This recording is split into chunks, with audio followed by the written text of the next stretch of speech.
The following podcast is brought to you by CDKOffers.com. Use offer code DIESHRINK for 3% off everything on the website and Broken Silicon for 25% off all Windows codes. All right, on with the show.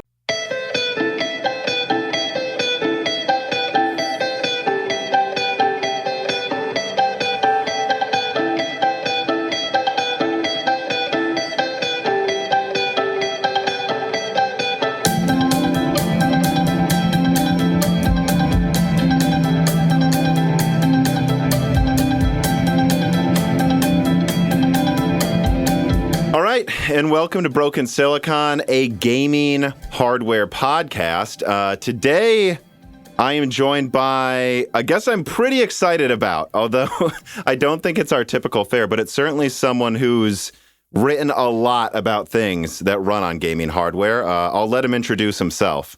Oh, yeah. Well, thank you for having me. I'm Colin Moriarty, and yeah, it's great to be here. Thank you for inviting me. I appreciate it. Oh, yeah. I mean, of course. You have...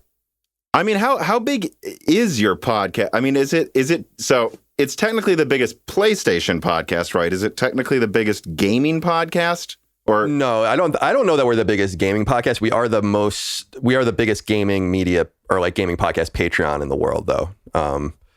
So we have a PlayStation show that's our flagship, and then we have a smaller Xbox show and a smaller like retro show that we do. So the PlayStation show kind of like pulls most of the weight, but it's the biggest PlayStation show. But yeah, I think probably games like you would just, or podcasts, like Giant Bomb or something like that would probably be bigger. So hard to say. I don't know their numbers. So. Well, and speaking of the other shows you have, I mean, the flagship is Sacred Symbols that, you're one of the co-hosts with Chris Reagan on that one. And now Dustin Furman as well. And then you also have an Xbox show though. And ACG from that one is planning to come on Broken Silicon within a month as well. So for all of those wondering, let me just say it out of the gate. I am not now a PlayStation fanboy for having Colin on. I will have an Xbox podcaster on soon as well. Although frankly, I don't care. I just like talking to people who have interesting opinions, whether they are part of whatever show. And I think, Colin, you have a lot of interesting and, let's just be honest, well thought out opinions that I think is severely lacking in gaming. Thank you. I appreciate that. I try to at least come from somewhere if people can't understand. Like I get things wrong because I talk all the time, so I'm going to get things wrong. But I hope that like when I do, people at least understand why I drew the conclusion that I did. That's the most important thing to me. I saw, I don't know if it's prudent for me to bring it up, but like I saw on Twitter, for example, someone go, Colin now thinks for sure they're bringing Ratchet and Clank to PS4. And I'm like, I don't think he said that. I think you said they could maybe because they're bringing other games. And that was just throwing an idea out there. Am I wrong? Yeah, no, you're not wrong at all. Also, I try to look at Sacred Symbols as a conversation that just goes on for hundreds and thousands of hours, basically. And so I do have some sort of expectation, although it's not fair necessarily that people know like what we've already said. And that's unfair. But the Ratchet thing had kind of evolved because at first I was like, well, I believed them. And then when we see all this other stuff coming and all the news and about Horizon and God of War and all that, then you're like, oh, okay, maybe they're going to start bringing everything over. And then I played Ratchet and then I was like, I feel like they maybe could do this. And then the more I played it, the more I was like, no, they probably couldn't. So that happened over like 4 or 5 weeks. So who could really blame anyone for not following that line of reasoning, I guess? Well, and to be fair, when you say they, you mean Sony, Mark Cerny, like saying this is, we believe in generations. We're building this to be able to run games that could never run on anything before. And then all of a sudden, most of their exclusives coming out, most of their biggest ones coming out in the next 2 years, all of a sudden also going to run on PS4, which is... It's very old hardware. So who's to say, right, that they couldn't find some way to run something else? That was the only thing you were saying. Yeah. And to the point of like saying also, listen, like I have a lot of experience in this industry. I have a lot of experience covering PlayStation. Sony looked at my face. Housemarque looked at my face in 2013 and promised Resogun could never run on a PS3 or a Vita, that they needed the PS4 to run this thing. And then a year later, they brought it to PS3 and Vita. So all I'm saying is, they'll say whatever they need to say.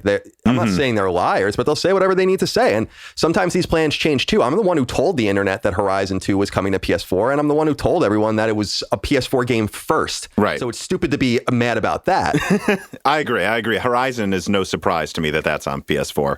Right. It runs on Decima. They started building it immediately in earnest after the first one came out. It was brought to PS5 later. But when you look at games like Ratchet, and you're like, well, it's not quite as extraordinary as you're saying it is. I mean, like you could definitely slow this thing down to 30 frames and remove some of the bells and whistles and the loading and figure it out. But I think a lot of the conversation started too because of that weird Demon Souls PS4 listing in the PSN that someone scraped, and who knows what the hell that's all about. But yeah, so it's just an ongoing conversation, and I'm always skeptical of Sony because they do seem to be full of shit more often than not lately about a lot of the things they say. Yeah, and it's good to be skeptical. Like if they surprise me, then that's great. But you know what? I'm sorry to ramble on, but no, please. A couple of days ago, I started playing Scarlet Nexus, the Bandai Namco game, and I downloaded the PS5 version and I'm playing it, and it's really fun. It's actually quite cute, and it's like a JRPG action RPG rather, with like a visual novel and stuff, but it doesn't run well. It doesn't do anything to the PS5 where it takes like several seconds for the game to save.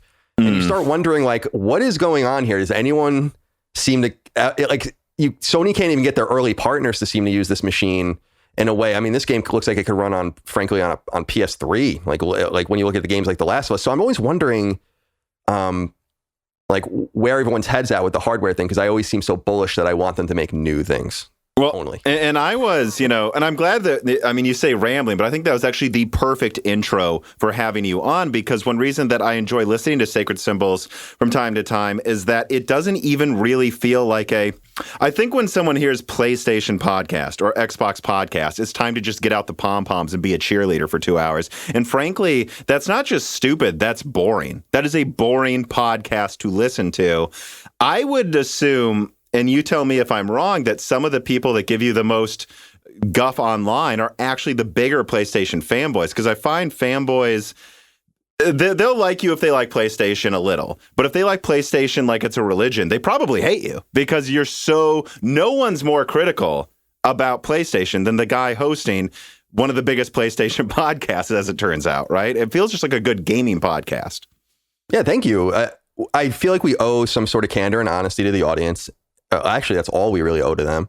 And because we work completely outside of PR, we decided in 2018 or actually it was after Days Gone. So I guess early 2019, we decided we were never going to work with gaming PR and Sacred Symbols again, and untether ourselves from that whole game of embargoes and NDAs and all of that. And our show has only grown substantially since that point. And so I look at the particular aspects of talking about PlayStation as, well, we can celebrate it, but I'm a corporate analyst and I'm a player of games and I'm a subject matter expert. So let's try to put all these things together. Let's have fun, but let's also keep everything above board, because not everything they do is good. I mean, in fact, I think a lot of the things they do are silly, to say the least. And I'm a huge PlayStation fan. I mean, anyone would know that. My PlayStation bona fides, I think I'd put up against anybody's. I play pretty much exclusively on the consoles. I have 121 platinum trophies and like level 500 and something on play. So I play the games, I get into them and all of that, but let's try to be honest. And that's why when we love a game, I feel like it shines. Like we had a really interesting matters journey. That you said it. Right. I feel that way. Like when we had a journey with Returnal where we were kind of skeptical, and then over the weeks we really got into it and really delved deep into it. And it's fun to kind of take that journey with our audience too. And we all started at the same time because we've eschewed that access to publishers and PR or whatever, although a lot of them wouldn't want to work with us anyway anymore. And instead just kind of, I don't know, we want to be like the guy on the couch next to you. A lot of people say that, but we really do want to be like that. Like the person that you don't have around you to talk to you about things. So hopefully that comes through. Well, yeah, and I think there's a similar thing going on, or at least with Broken Silicon, for example, and a couple other rising tech analyst kind of channels like mine right now, where, at least from my perspective, I decided from the beginning that I wasn't ever going to look, if AMD, right, or Intel or NVIDIA want to send me a graphics card to look at or some early software to play with, I will let them for sure. I'm not going to stop them. Right. And I'll probably use it if they send it to me. I probably will. But I'm never going to at all hold back any opinions on what I think of the hardware. And I'm going to say exactly what I think. And so it's funny how I've never been sent anything, though, because from the beginning, I was taken as being very critical. And it like goes through these periods of like, oh, now he's an NVIDIA fanboy. Now he's an AMD fanboy. Now he's an Intel fanboy. It's just like, no, this month I think AMD is being stupid. It's not that I just switched sides or something ridiculous. Exactly. No, it's exactly right. And we deal with that. I mean, when I was back at IGN, we used to deal with that, too, with the idea of endemic and non-endemic advertising, and meaning like within the industry and outside the industry. And we try to basically, I think the closest we've ever gotten to taking quote unquote industry money is we had like a Hulu advertisement on Sacred Symbols like 6 months ago for MODOK or something like that, like some random show. So like I don't want to get involved in that at all. I've been in situations that kind of funny, and certainly IGN paid my salary where we were getting paid by publishers to do things, and I didn't want to really be in that space. And I feel like to the idea of being a fanboy, I always take it as a compliment when PlayStation fanboys in quotes are mad at me, because I like I said earlier, I don't mean to be, I don't mean to have too much bravado about it or whatever, but like, yeah, the big PlayStation fanboys love PlayStation, yet I have played 20 times more PlayStation than them. It's like so in any way it does. I don't really take it very seriously. I just continue to speak from the heart. And your channel is rising too, because I feel like people look for people like you and people like me and others too that are outside of the cool kids club in some way, because it feels, even if no one's being bought and sold, and I don't really think people are, it's or at least in a major way, then at least it still comes off as a little more authentic. You're not worried about those relationships. It doesn't play in the back of your mind and all of that. And I think it's more useful to the audience. Well, and I think like an analogous thing to like the tech channels or the video gaming channels on YouTube that are just like, Ubisoft sent me this game, now I'm going to do a review and say it's awesome. Now they sent me this game, I'm going to do a review and say it's awesome. Like, maybe you're not part of that cool kids club that's getting that advertiser money, but at the same time, that club's become so big. How many people do we need saying the same things about games, or from my perspective, what I cover, like a motherboard? How many people do we need all saying this Gigabyte motherboard's good? I mean, there's just like, if the cool kid club is really big, is it the cool kid club anymore? Is what I would say. It's a great point, because I see, it's so funny you say that, because I see that over and over again, specifically on Twitch, when you see, because I'm not on Twitch very often, but when you see like a big person, like there's like an argument going on online, or there's someone gets drawn to the attention to themselves, and then I go to their Twitch channel and they're getting 50 concurrents or whatever. There's nothing wrong with that. That's great, but it's like, why? I feel like it's the same thing that infects games journalism, where I think game marketing and PR has hired itself over and over again, so that they look at the saturation point of games media and reach as making sure that those people are happy, and that's the extent of it. But it doesn't really have very much power anymore. And we see that over and over again in the game space with games that are character assassinated or whatever the case might be, that end up selling so much better than anyone had ever anticipated, simply because people from outside that ecosystem are telling them that it's good. So I think it's so poignant what you just said. Like, if everyone's at the cool kids club, at the table, then it really is meaningless. It's like if your high school football team has 250 people on it. There's 200. Our high school team got to like 100 people for some reason. By the way, it's like, I don't know how that even happened. And it's like, so like, well, your backup kicker wears a Letterman jacket too. Like, how is he any different than the the starting tackle or whatever? So I'm not, no offense to kickers, but. So that I think you put it very poignantly. No, but I remember that it was like at a certain point at my high school, I swear, like a fifth of the men. It was a big high school, to be fair, but I think about a fifth of the men were in the football team, and I was like, okay, I'm faster than you, by the way, like you over there. I'm pretty sure I run faster than you, so I don't even know that it matters anymore. Yeah, it's all about the culture. I have my letter from because I played hockey, but but it's. Yeah, it is funny to think about. I always think about the football players. They were very nice in high school, but when we go to gym class, they used to just go watch film, and we'd have to like go square dance and do like fucking whatever it is that they made us do that week. In gym, the fact that you just if you have kids and you because I don't, but if I do it, I tell them like, yeah, they just made us square dance, and there was always like this electronic boogaloo unit for some. I don't know why they made us take square dancing. I don't know. Gym. So and everyone dreaded it. And no one knew quite when it was coming. And you tried to kind of like figure it out from last year, or like it's November. It's coming at some point. You're gonna walk into gym class, third period on Tuesday, and they're gonna make you, and they're gonna have the little record player out. why is it always the record player too? It's like, at least in my school, it's always like this ancient audio setup. It's ridiculous. Anyway, I don't even know how we got on this conversation. Well, yeah, and when are they going to make you, I don't know if they ever made you do that game where you sit on this like 4-wheel square platform and then just someone pushes you around and you like throw balls at each other and like, oh yeah. It's a miracle 10 people didn't break their bones in that because we were insane people like riding on that. Like, how old are you, if you don't mind me asking? I'm 29. Okay, so yeah, I'm 36. So we come from a similar generation where I was telling someone like my nephews, I think, who were in their like early teens. I was like, in my high school, they used to let us shoot bow and arrows. Yeah. Gym, and people used to shoot them into the ceiling, and then they would stay there for like years, in the auditorium or whatever. I was like, I don't think they let people do that anymore. Times have changed. Yeah, well. I had like 3 other things I was going to bring up, but it's entirely off subject by now. I think there could be a whole gym class podcast at this point. Oh, I love it. I love talking about the past. It's my favorite. But anyways, speaking of the past, Colin, tell people who you are. What did you study before you got into games journal? Like, what did you want to do in high school? What did you study and professionally? And what got you into games journalism and podcasting? Like, tell us as much of your story as you want to. Let people know. Sure. Yeah, no, I appreciate it. So, I'm Colin Moriarty, and I was born in 1984. I'm born and raised on Long Island, New York, and started playing games at a very young age. My brother, Dagan, who I do podcasts with, is 11 years older than me, and he's the oldest in my family. I'm the youngest. We have 2 sisters in between, and I was just obsessed with games and nerd culture from the very beginning. And I happen to have been very lucky because my brother was what we often call on our podcast, like a proto nerd. He was going to comic conventions at like the Holiday Inn in like 1988 at Roosevelt Field, like buying random comics from people and buying, anime on cassette tape, or on VHS tape in Chinatown, and we, with no dub or sub, we had no idea what we were even watching. I remember when I was a kid, I was like, we had no idea what we were even watching, at the time.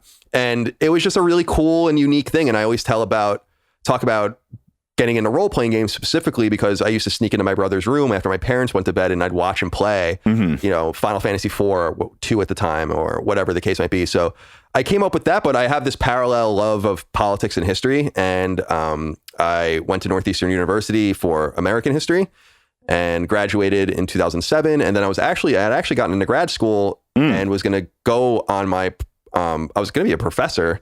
I got an American history program at Northeastern. I was going to be a TA that fall, and IGN, which I was freelancing for and had interned for a couple times for when I was in college over summers, and then freelancing that entire time. They had a job opening. A guy named Jason Allen, who used to work there, went to Capcom, so they had an opening and they offered me the job, and I immediately said yes. I left Boston, left grad school, and didn't even start grad school. And then that's how I found my way in. So I was an editor at IGN I was a freelancer for IGN from 2002 to 2007. They found me because I was a game facts writer in high school. I used to write FAQs. And then from 2007 to 2014, I was associate editor, and then senior editor of IGN. And then 2014, we found Kind of Funny. And then in 2017, I left Kind of Funny and found my current company, which is Last Stand. So that's kind of well, it's not very consolidated, actually. It was quite thorough, but yeah. So it really was just almost, I don't know if by chance, right? You were already freelancing, probably spending a significant amount of, like when you weren't doing what you were normally doing in terms of like moving forward with TA work, like all you were doing was probably working on like freelancing for games websites, right?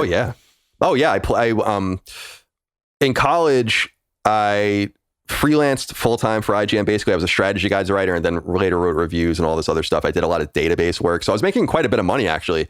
But my whole life was invested in that. And I also worked landscaping and snow removal when I was at Northeastern. And then I also took classes. So it was a lot.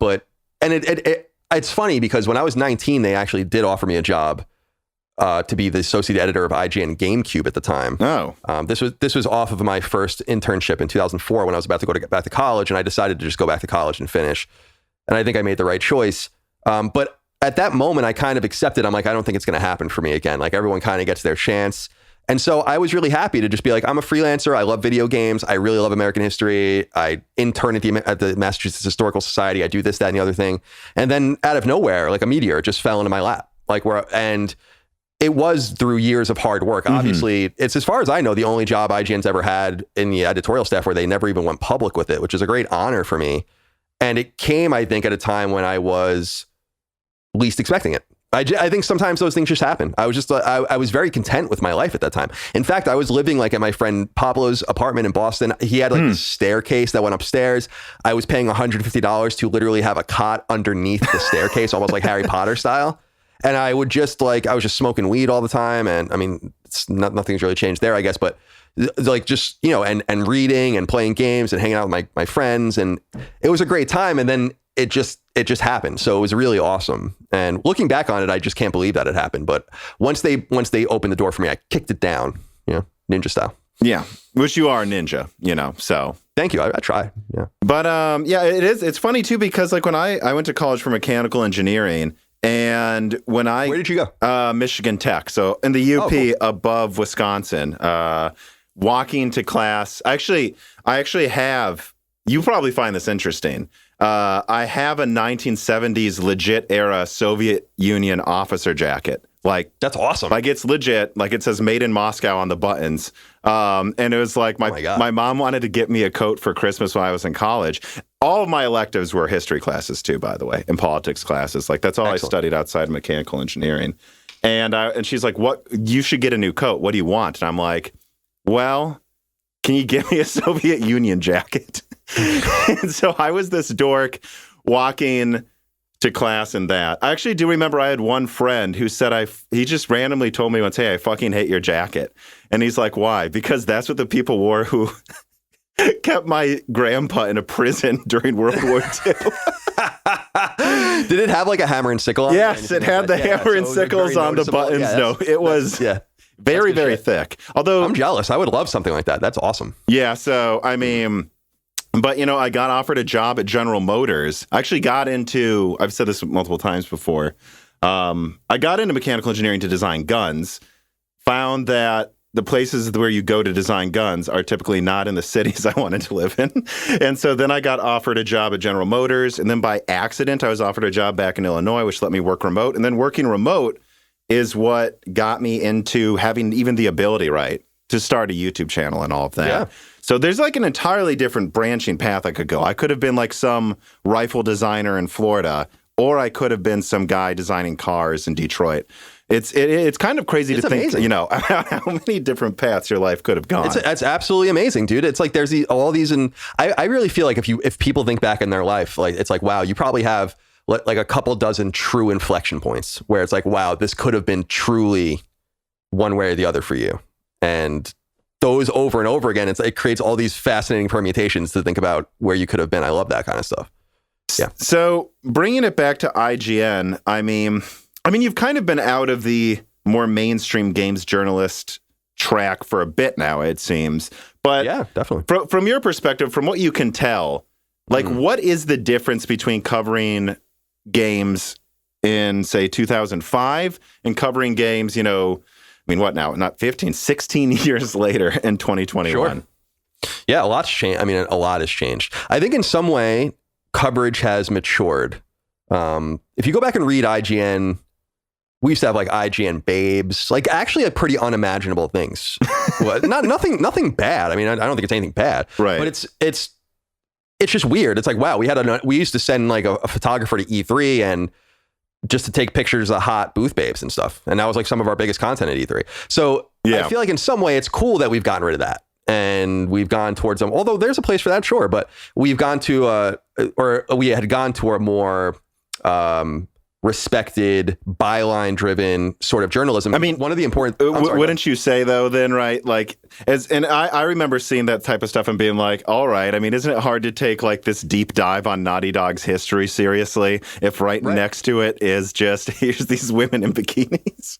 Yeah, this was the, I mean, it's funny you say that those were the exact examples. I mean, not so much the history of Naughty Dog because it was before that, but yeah, it's hard. It was a total dissonance between the content, also about who is welcome necessarily. It's not to say that a woman would see that and be like aghast. It's just to say that, like, when you think about Maxim, back, I don't even know if Maxim exists anymore, but like when you see Maxim 20 years ago, I doubt a woman would really be picking that magazine up because it's not really drawn to them. So they're never going to know if there's actually something interesting in there for them. And so I like that we did that. It was a more welcoming thing and whatever. And I don't think it was intended to be anything other than just an evolution. But at the same time, Games journalism has become homogenized. There's no heterodox thought in games journalism or games coverage or games media. You can kind of predict when something happens exactly what everyone is going to say. And I think that that's a shame because they're wasting, and that's what I was saying earlier about byline driven journalism. They're wasting these great opportunities to reach people. Not everyone is you or me, where we can just go and flick on a camera and people are going to listen to us, or an audio, a microphone. But when I think about it, I'm like, who the fuck are these guys writing at Kotaku for all these years who have no audience? It's like, if I wrote at Kotaku, I would be huge writing at Kotaku. I mean, like, I couldn't imagine not being the biggest author at Kotaku. That would be like a slam dunk. And meanwhile, because you're being given this thing that someone else made, and then all you have to do is use it. Yeah. And, so to me, I feel like that's disappointing. And it's what we had mentioned earlier about kind of this homogenous hiring of yourself as opposed to hiring other kinds of people. And so it's just a repetitive echo chamber, which is exactly why places like yours and mine and others resonate. Even if we agree or disagree on certain issues with those prevailing wisdom or that prevailing wisdom in mainstream games media, I still feel like they're clearly hemorrhaging. It's a game of musical chairs that is quickly eroding the ability to sit in anything safely. And that's not because gaming is getting smaller. No, it's because their coverage sucks. And it needs to be said, their coverage sucks with access and friendships and marketing. There are 200 people that work at IGN. At Last Stand Media, we have one full-time employee other than me and a bunch of hosts that do things for us. How come my podcast does better than Podcast Beyond? That's crazy. Yeah. Because if I had the reach of IGN, there would be no chance that and so that to me really is so discouraging. It's not about talent. It's not about any of that anymore. It's just about safety. Does that make sense? Yeah. And well, I just thought of something though. Like, how much of this homogenization of opinion and kind of just filtering only the people that are like you into a job is, I don't know, like, not unique to journalism and just somewhat inevitably happening to everything. So like I said, I wanted to get into designing guns. It's not because I'm some like ultra conservative, quite the opposite. And one of the things I figured out is some of these companies, not all of them, some gun companies are very international. They don't care who's shooting who. But like some of these companies, like you're basically expected to be on the right. And, live in the country to work on because they assume that's what you want. It's like, no, I want to live kind of downtown and then go make assault rifles. That's what I wanted to do, but that doesn't exist for me. And I was never probably going to be allowed into those companies like that, which I'm a weird person, but it filters out other opinions that could have been there and outside ideas. Yeah, I totally agree. And that does suck. I mean, we don't have at our company, we don't have a political litmus test. So my co-host, Chris Raygun, who you know on Sacred Symbols, is quite far to the left, like a Bernie left-wing person. I consider myself a moderate conservative person, but it doesn't really matter. When that stuff bleeds into our content, we make sure that we try to provide as much insight from multiple perspectives as possible so people can make their own decision. Because people ask now, and I've gotten shit on so much for bringing this up from people at Eurogamer and IGN and all the rest, where I was just like, aren't you curious about if you wrote an article about a social issue like Far Cry 5 or some stupid trite issue, just from the other perspective, wouldn't it be interesting if that popped up on everyone's news feed? Yeah. That read your site? Like, and wouldn't that be interesting if you could have a countervailing op-ed and then maybe a conversation about it? And it doesn't have to be so dire and so serious and so traumatic and so victimizing and whatever the case might be out there. It's just, to me, I'm troubled by that. And so your experience is very similar to the experience I felt as well. I was always an outsider where I was, but I didn't want to be. No, I'm not trying to be. Yeah, I'm just trying to be myself. If that's so weird, then so be it. But also pay attention to the fact that that difference is the reason why I stood out while many of you did not. And why wouldn't you try to embrace that? See, if I were shrewd at IGN, I said this on another podcast recently, I fantasize about being the EIC of IGN now sometimes, because I'd be like, what would I do? And I would just create this Voltron of different ideas. I'd probably fire half the staff and bring in a bunch of different people. And I guarantee you traffic would go up. It's like not even a question. Yeah. So I don't know. I don't know. I'm rambling, but it is frustrating for me because I worked at these places and I care about them. And I'm very grateful for IGN specifically, but it is a shame to see what's happened to these places too. All right. Well, let me pivot into this then. Yoda King writes in and he asks, Hello. As a games journalist, how do you feel about the stigma that games journalists are bad at video games? Do you think that's a stigma to criticize the quality of games reviews, or is there something more? It's a good question, Yoda King. I think that I've known a lot of very talented people that play games that write about games. I've also known people that are just not very good at games, but know a lot about them and enjoy them. I think the peculiar thing is when people act like it doesn't necessarily matter. And why I say that is, this all goes back to the Cuphead thing with Dean Takahashi or whatever at GamesBeat years ago, when he couldn't, the infamous video of him not being able to get past the Cuphead intro. And it's like, why would you? It's not that this happened to you. It's not that this couldn't happen. Ooh, I've got another example too, by the way. Yeah. And it's like, but my question is like, why would you publish this? That was my biggest question. Was it's not that I've had gameplay disasters, like trying games where I'm like, we probably shouldn't. This doesn't show you anything. A good example is when I used to go to Tokyo Game Show and we get off-screen footage. I couldn't read often the screens in 3D games to invert the controls, which I need to be able to do to play personally. So we'd have this awful footage of me like running around looking at the ceiling in Devil May Cry or something, and we'd be like, we shouldn't publish this. This is horrible. Mm-hmm.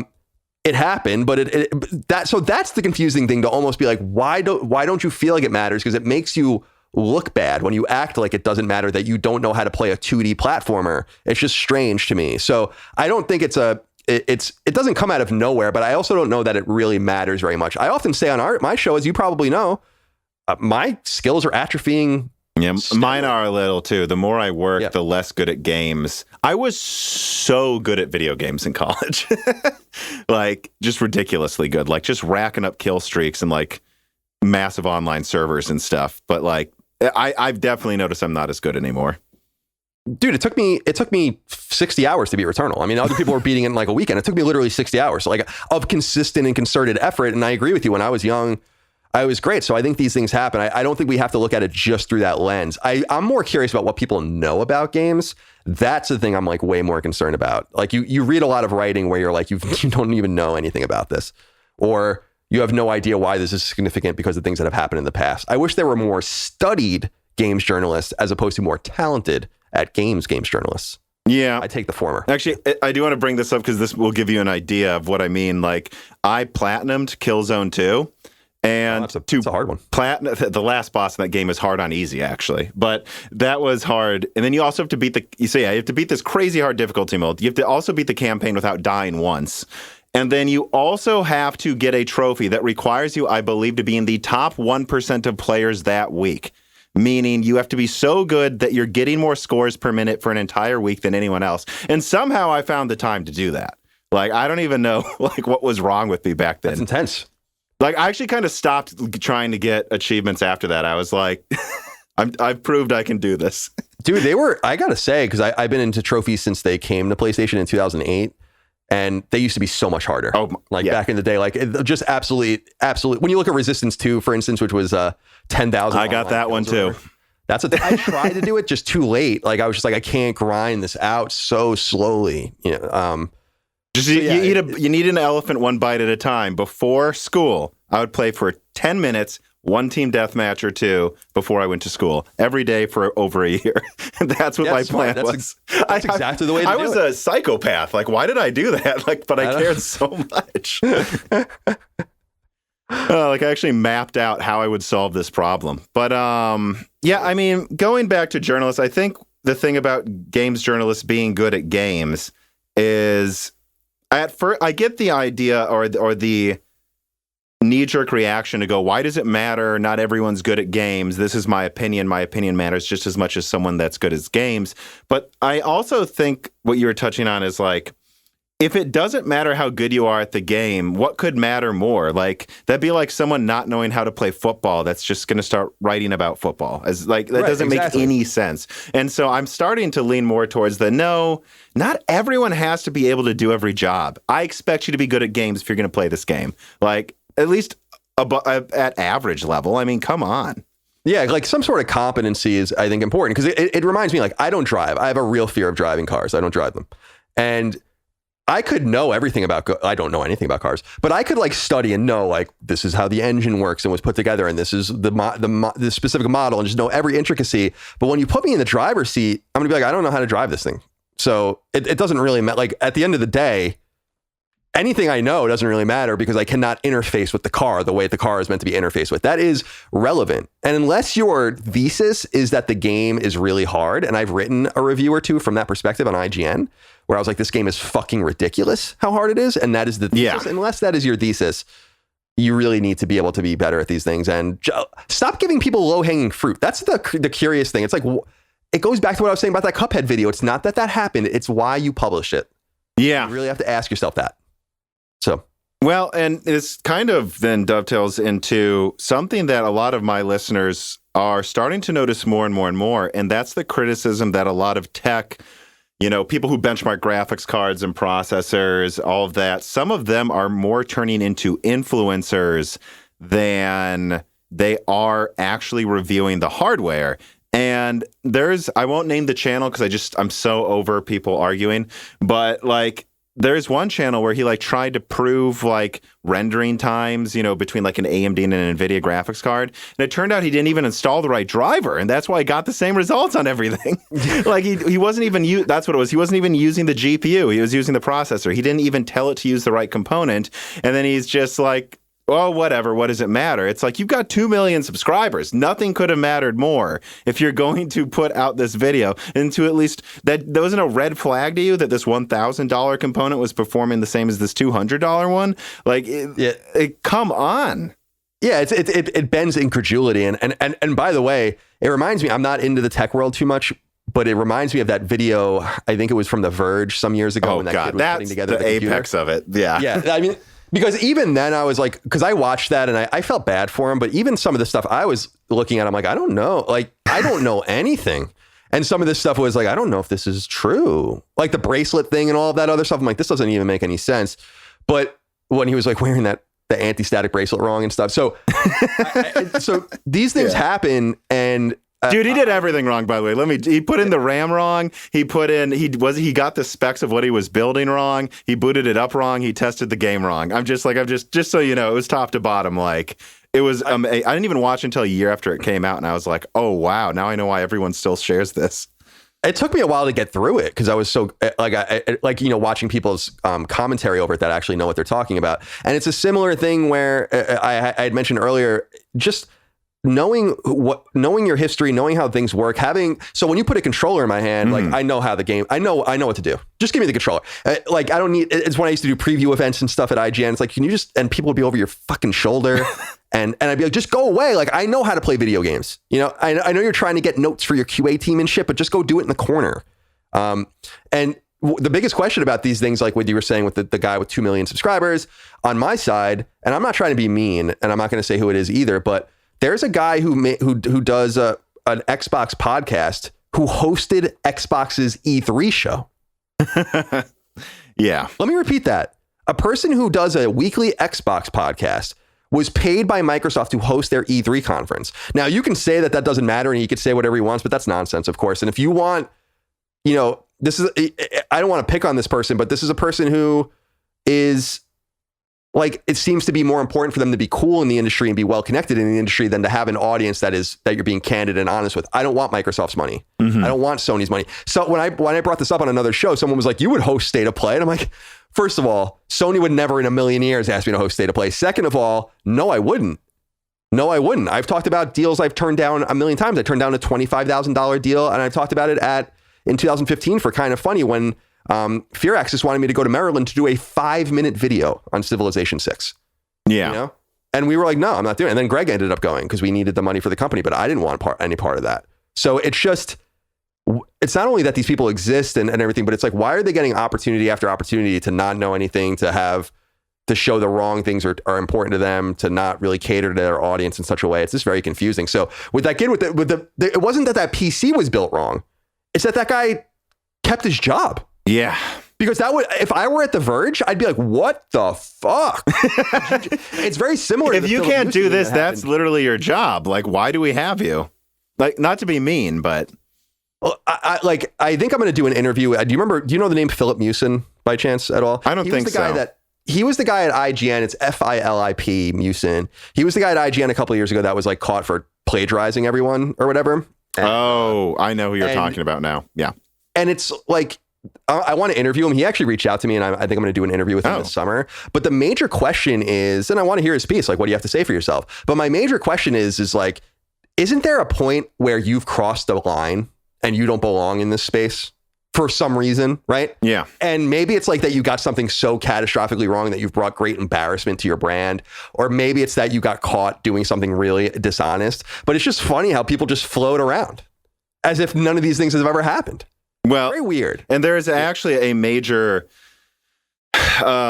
gaming performance analysis website. I'll talk to you offline if you want me to tell you, but it's not worth going public with unless I can have someone who will go public with it. But like, they've done some recent analysis of some AMD and NVIDIA software. I have multiple major tech tubers that I trust going, dude, something's wrong here. And I'm like, yeah, I don't know what to tell you. I talked to someone who worked there. They're literally paid by this one company to make this one company look better, and it's starting to become such a glaringly obvious thing, and yet they have all this reach. I don't know what their job is if they're doing that, but let me before I get myself in trouble, let me move on to this reader mail here. Amen. Mark Raidmaker and Cade Bodell write in, and I combined them. He says, "Hi, Tom and Colin. Considering the recent reports by Hardware Unboxed and Linus Tech Tips regarding tech manufacturers trying to influence their reviews, specifically LG and NVIDIA in the case of Hardware Unboxed, is this bowing to the pressure of big companies as prevalent in the tech industry as it seems? Somewhat related, have you ever experienced pressure to report on or review a game that has lots of hype in a positive light to prevent a backlash or disappointment from readers?" So first of all, I guess let me ask, are you aware of what happened with like LG and NVIDIA recently with multiple big tech sites? No, I don't know about this. So Hardware Unboxed is pretty big. They're friends of the channel. Tim and Steve over there, I really get along with quite well. NVIDIA did not like their coverage of a software called DLSS. It's something that is supposed to make image quality not get worse and you boost frame rates. When it first came out a few years ago, it would like removed leaves from trees in some games. There was not just a downgrade in quality. It was like bad. And it was actually arguably a lot of websites found better to just turn down the resolution than to use their frame boosting technology because it would look better and give you more frames per second. So NVIDIA didn't take kindly to that, and they basically tried to blacklist Hardware Unboxed from ever receiving graphics cards for review, any of that. But then they took it a step further. NVIDIA works with motherboard manufacturers and graphics card manufacturers that make both NVIDIA and AMD products. And they said, if any of you send Hardware Unboxed something, you're not getting, we're going to make things hard for you in the supply chain. And they've done this to multiple companies, by the way. Linus Tech Tips, who you've probably heard of because they're just so insanely huge. They're like 15 million subscribers now. Like, he called NVIDIA and said, if you do this to them, we won't cover your products. And so that's flipping the script. Yep. It took the power away from them. LG tried to make Hardware Unboxed do that with a monitor review as well. I guess the CEO put out a statement apologizing. So some of these big channels are starting to realize they have power, that they don't need to let these companies push them around. But just so you know, that's I think it's much more prevalent, actually, most likely in the tech review space than it is in the gaming review space. But this is where I throw it back to you. Have you ever seen some of this pressure before? And have you ever experienced it with relating to reviewing games or any of these companies? No, I can honestly say that when I was a critic, I never experienced that pressure, mostly because that pressure happens. It's just that there are many layers where that reverberation doesn't really reach you. At IGN, we have what was called a Chinese wall. That's a business term, obviously, I'm sure a lot of people know, where we had a complete separation between editorial and basically every other part of the site. We sat in a totally separate wing of the building, and we had, I know people don't believe it, but we would never know when there was like a review that was going to be accompanied by, let's say, like an ad for that game. I know that when I reviewed Mass Effect 3, everyone's like, oh, they got bought up by EA. And I'm like, I didn't know that was going to happen. I just wrote the review. I got the product. I wrote the review. So I can honestly say that I've never felt that kind of pressure, but it's very important what you said earlier about, I guess what we were saying about flipping the script. Yeah. I feel like some people feel like they need access in order to get an audience. Mm-hmm. And maybe that's true. Maybe like you do need to attract people by saying like, I got Scarlet Nexus early, so I'm at the review embargo and everyone's interested now. But I still feel like it's like fruit off the forbidden tree for this very reason. Because when you get games from people and you get games from publishers and sign NDAs and all of that, then you are playing some sort of game with them. to get some sort of access. Yeah. You might hate a game, but they're going to, I mean, I could tell you some things that have happened to me behind the scenes. When I reviewed Infamous 2's DLC, Festival of Blood. Yeah. Sucker Punch and Sony claim that I couldn't have possibly beaten the game in 90 minutes. Which is I would say that's a quick playtime, but I remember beating it in one night. So it's... Yeah, and well, what was ironic is that what we sent them back was a screenshot of 2 trophies. The first trophy you get in the game, timestamped, and then the trophy you get for beating it exactly 90 minutes after, timestamped. And like little things like that where you push back. But the biggest thing that happened to me, and I did a whole video on it a couple of years ago, Konami, specifically Mercury Steam, the guys that are making the new Metroid game, they fucking hate me. And because I reviewed this 3DS Castlevania game they did, so that when I went to see them in Germany at Gamescom, they refused to see me at all. They refused to send us builds and all this. So that's about the most pushback we've ever gotten. But from that perspective, we were like, well, just buy Konami's games. And by the way, Konami that was during an era of completely waning power. It's actually almost comical to think that they could even done this to IGN and been like, well, you can't get Konami games. And I remember we were really worried at the time because Metal Gear Solid 5 was coming out. But even then, we wouldn't capitulate. So I actually want to give maybe some of these websites a little more credit than some people give them, because I think it's a little more above board than you might think. But a lot of things happen, I think, where on the YouTube and Twitch side, I feel like people either have to choose to be in the circle or outside of the circle. Mm-hmm. And I think it's much better to be outside, be your own man or woman, and buy your own stuff. And then people can really trust you. And like you said, kind of like, I'll give you an example from my world. Sony would have had the most power Sony would have ever had on me recently was when PS5 came out. But I just went online and bought 3 myself. I didn't need them at all. I didn't need their early week access or whatever. I don't need them for games. And they're never going to have more power over me than what they did in November of 2020 in the next 7 or 8 years. Mm-hmm. So if I could resist that, then certainly I can resist over and over again ever working with them at all. And I think that's what the audience expects. And it allows you to dodge these sorts of shady dealings, right? Well, yeah, and there's been some times where like some of these graphics card manufacturers have kind of reached out to me because I actually, I don't know how familiar you are with my channel. I actually do a ton of leaking of information years before stuff comes out. So that already puts me on the shit list, basically. But like I had like one say, hey, can you pull this? And then I was like, well, I'm not under NDA. And like, then it became clear they might send me a graphics card if I stopped talking about this certain thing. And it was just like, how many times do I need to make the decision though? Once I decide to do it once, I've made the decision. And I don't think it's a big deal to get like for instance, this right here, you might be interested in seeing this. So this is a $1,200 graphics card. It's absurd. I actually don't know that I'm going to give it a good review, by the way, for everyone listening. But I mean, imagine like they want good reviews for something that expensive. And you know what? I won't have a review on review day, but that means I can just get it a month late, like I have, from someone who helps me out. And then I can take a week or so to really sit with it. I'm not rushing the review out the door. And I can say, you know what? After using this for 2 weeks, did it really change my gaming experience? And I think that when I look at the views for my reviews, they seem to outperform a lot of channels that get graphics cards on review day. Certainly not the ones I've already mentioned that are hilariously bigger than me, but like some of the ones that are around the same size, because like what is the point in seeing the same bar graphs from 10 people that say the same thing? It'd be better. I'll be last and it'll be a different take. Right. And I think that's really a positive thing for you and for your content as well, because this kind of coverage works better in the way normal people consume video games or consume hardware. I mean, like, I can't imagine that everyone in computing, I know that things are very rare and tight right now in the supply chain and expensive. I get that. But I'm just speaking from a general point of view. A computer enthusiast has a normal job, like a PC gaming enthusiast. They have a normal job. They have a family. They have other things to attend to. This new graphics card comes out. Maybe they won't even get to even reading about it for a few months. And it's much more valuable at that point to see like, well, this person bought it afterwards. They sat with it, as opposed to things that are all dated like the same timestamp because they all published at the embargo. I'm not saying that stuff's not valuable, but I agree with you that it's just more beneficial for everyone and plays more into what I think is the way people absorb goods anyway, right? Like, I don't think people necessarily need to play this game right away.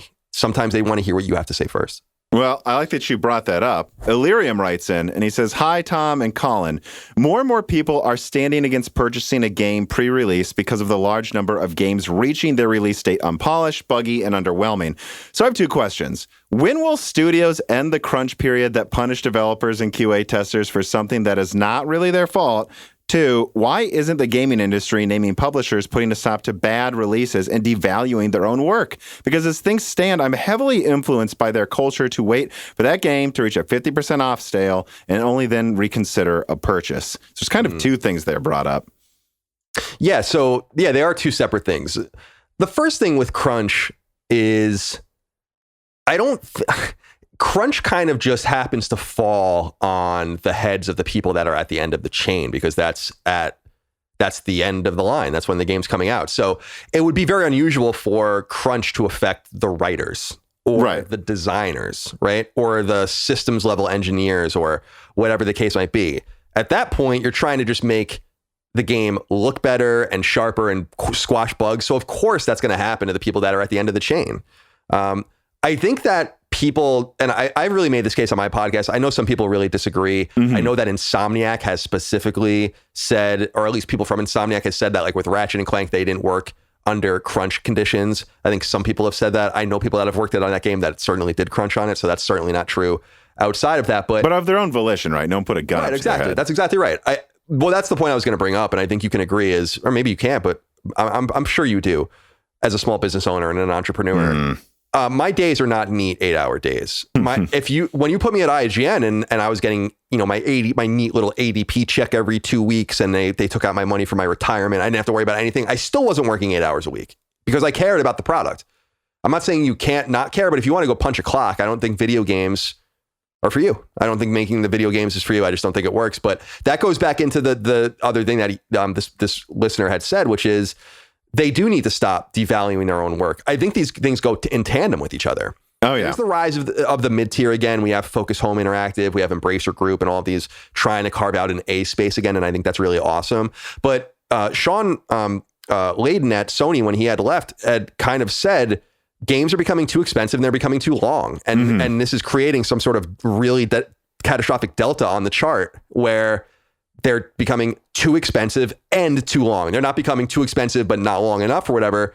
You need to make some sort of different concessions to the game. And I think fewer games of a higher quality and instructing video game players that time spent playing a game does not equal quality. I think these two things will make game development much lighter. I'd rather spend, I'll give you an example. I platinum Dragon Quest XI last year.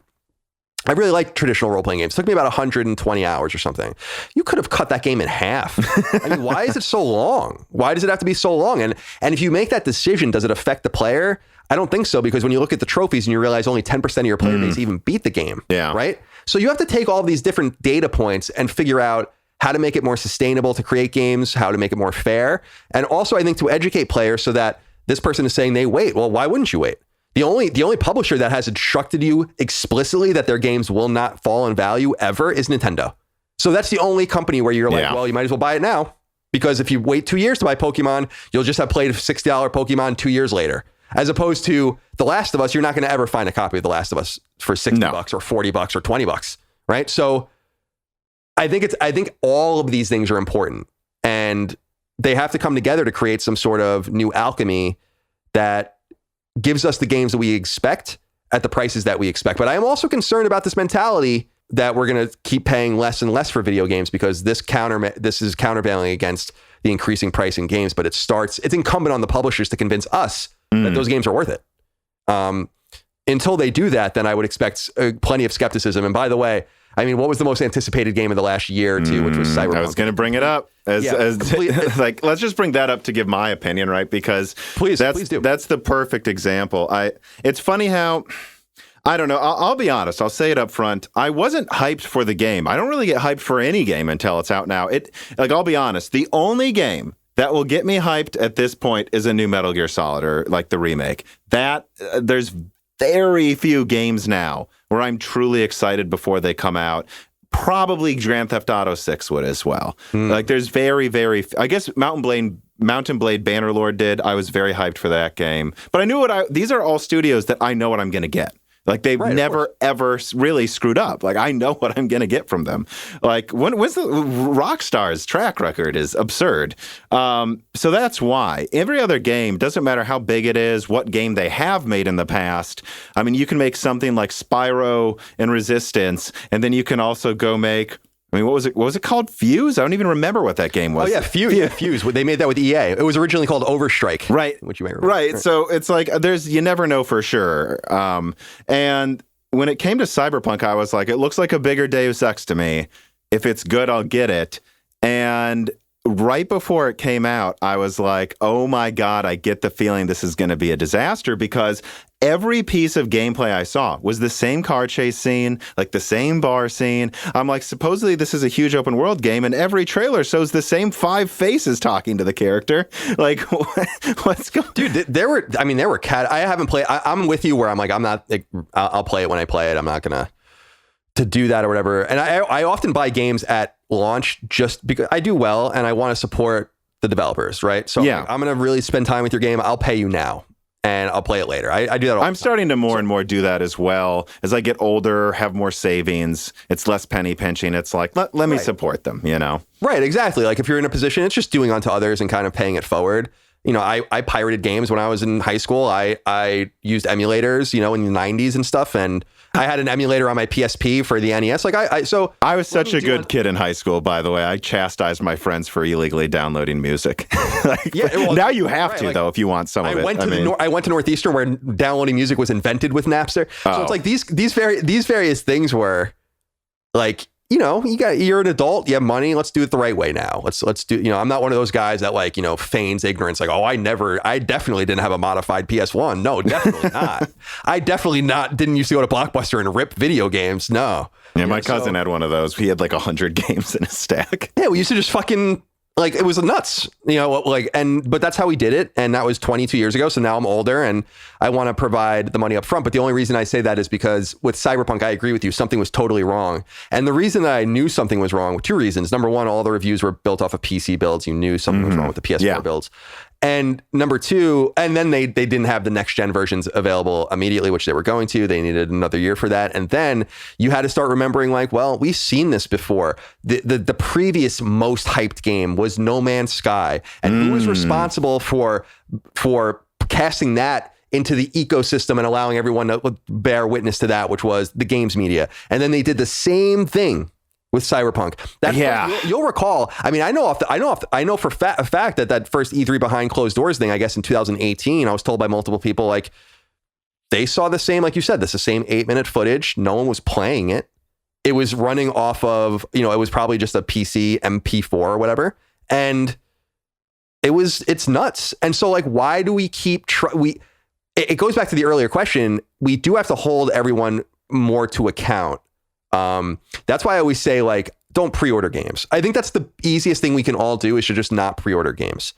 Even if and that doesn't mean you don't go on PlayStation Network 5 days before a game comes out you're excited about and buy it and download it, because I do that. That's not pre-ordering. They can't work. You have to understand, they're selling games early. These numbers are so important to them, to Amazon and to GameStop and all of their interactions as publishers with all of these entities. You are helping them foist bullshit on everyone when you pre-order, because they want that number so they can go into a boardroom and say, like, see, 2 million people already bought Cyberpunk and it's not even out for a year and a half. Well, and I want to talk about that, though, because you brought up the media thing, like, because truly at this point, what I think happened with Cyberpunk was they had a game that really wasn't meant to come out until the end of 2021 at the earliest, and they were running out of money. And they needed to get the game out. I can't find any other explanation for why, because what I've seen about how broken it is like they have entire subway systems with real people in it you could talk to that have been walled off because it's not done.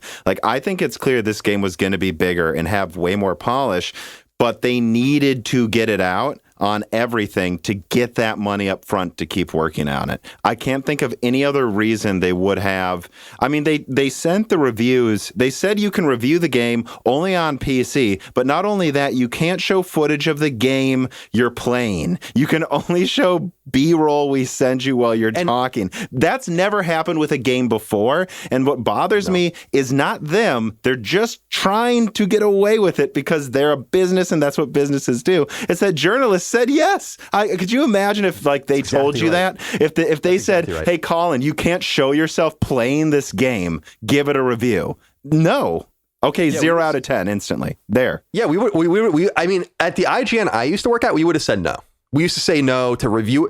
I don't know if you know this, like Call of Duty used to be reviewed at hotels. You would send your people to hotels. They would set you in these rooms and you'd have to play it there. You'd have to capture it there. You'd have to go to all of these timed events. Like it's like at 8 o'clock, you're going to play single player. At noon tomorrow, you're going to play multiplayer, this map, blah, blah, blah. That's how it was done. Then eventually people were like, we're not doing this. Like people like IGN was like, we'll just wait and buy the game. We don't really need to do this. In fact, people are going to be most eager for our score.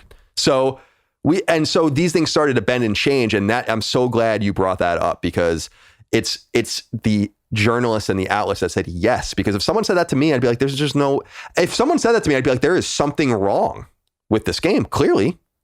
And I agree with you. My whole thing was that they should have just released it on PC. But I think they wanted the money from the last gen install base. That's what it really came down to. I think so too. And they really ruined their reputation. I mean, I can't imagine. We used to talk about CD Projekt. No one cared about CD Projekt when they made The Witcher and Witcher 2. When Witcher 3 came out in 2015, people were like, this is the Bethesda killer. These guys are like the Bethesda killer. Look at this game. And then later on that year, Fallout 4 came out and it was like fucking garbage compared to The Witcher. And everyone was, look at this avowed, beautiful new RPG studio in Poland doing everything right. And they totally screwed up with their next release. And their only option is a No Man's Sky type, Hello Games type redemption arc, which I don't think they're going to get because it seemed much more dishonest. I agree. The No Man's Sky thing, I blame Sony for that mostly. Sony hyped it up as this new big exclusive that's going to be revolutionary. You got to buy a PS4 and Hello Games. Can you, like, I don't know about you, but if I was in charge of Hello Games and it's like, hey, Sony's kind of like going to make us the most popular game this year. Let's just get out of our own way and let them. I don't know that I would have stopped Sony. I maybe would have said more things in interviews about how there isn't co-op because that seemed to be the big thing. But it's not like Hello Games was lying so much as just maybe lying by omission a little for their own benefit. Right. I agree. Like that seemed like such a. Well, let me back up and say that when Cyberpunk came out, that put the Hello Games situation in much more context, where it's like, okay, there are different textures and levels of how fucked up things can get. And this is a level. Can you imagine Sony doing that to any other game? Have you seen the games that run on PlayStation Network? Life of Black Tiger and those kinds of games? They actually went to one of their biggest partners and was a company, by the way. They worked out stuff with PS Now and Witcher 3 being on there and all that. And they're like, we're taking your game down for 6 months. And that's a huge slap in the face and an unprecedented move that I think made Sony actually look pretty good because they were also saying, like, we're not going to get the 30% cut of the games we sell. We just don't want to deal with this headache anymore. And so I felt that was a pretty catastrophic sign of where the things are in the games industry, because I feel like how many millions of people bought that game sight unseen? Well, we know 13 million. Because before the game came out, because of the hype of IGN, the hype of GameSpot, the hype that they stole your money, basically. I mean, it's like, this is why you need to have a more transparent process. And I'm glad that we were able to contribute to that in some way. Well, so how much of that, though, do you think was the games media thinking they had to be part of the bandwagon? Because I think you see this with tech coverage all the time, too, is, oh, everyone's rooting for AMD this year, so let's play into the AMD hype. Oh, everyone's rooting against Intel, so let's take a giant dump on Intel with this new i9 review. You know, how much of it's that, like, oh, Cyberpunk's, it's because it's like almost like the media made it the hype game, and then they realized at the last minute it wasn't going to get a good review, and then out of nowhere, like, IGN, like, puts out, like, a 4 out of 10 for the PS4 version. It to me smelled of trying to act like they weren't overhyping it beforehand and trying to overcorrect by then giving it a 4 or a 0 on PS4. And it's like, no, you should have warned people before it was out, not after. Your only job is to warn people before they buy it. It's already out. You didn't help anyone. How much do you think it was the media that did it, though? You know, and thought they had to do it, thought they had to be part of the hype. That's the difficulty in, and we used to think about this at IGN a lot, the difficulty in having such a large staff wherein you would go to the Cyberpunk 2077 object on IGN where all the stories live. And you could see a bunch of different opinions, but it doesn't really, it's like they're kind of incongruent with each other. And you can't really square the circle at that point. It's very hard. So I agree with you. These things were happening, and I'm so glad. It's such a great point you brought up about the expectations, and also I think about the expectations of an audience when you insult a game. A good example of this is when I was at IGN, I went and saw the Order 1886 multiple times, and I went to Sony Santa Monica once, who produced the game, to go look at it. And we went behind closed doors and they played it, and the game was running like shit. It looked like shit. It was running at like 15 frames a second. It looked pretty good if it wasn't running at 15. Right. If it was just standing there and Galahad or whatever was just standing there with his coat in the wind, it looked pretty good. And they're really nice guys over at Ready at Dawn, but the game was not ready for prime time. In fact, it looked like it just was. I was like, I couldn't believe it. And I remember so clearly, I remember clear as day walking out of that event, and a guy that worked at a podcast called PlayStation Nation was like, man, that looked pretty good, didn't it? And I wanted to be like, what the fuck are you talking about? Like, what are you talking about? And then I wrote a preview saying like, this game is not going to be good. And people got really mad at me because all of the other previews at that event, seeing the same build, made it seem like it was fine. And it wasn't. It wasn't fine. And people could still go back and read that preview. It's still on IGN, where I didn't cut any corners. I was like, there's something wrong here. And I just remember that conversation with that guy from that podcast, because I was like, what are you talking about? What could you possibly even be talking about? Yeah, it's so weird. A similar thing happened, just so you know, with like the NVIDIA Ampere reveal and launch late last year, which I am using Ampere graphics cards. Like the one I actually use is over there behind me, a 3070.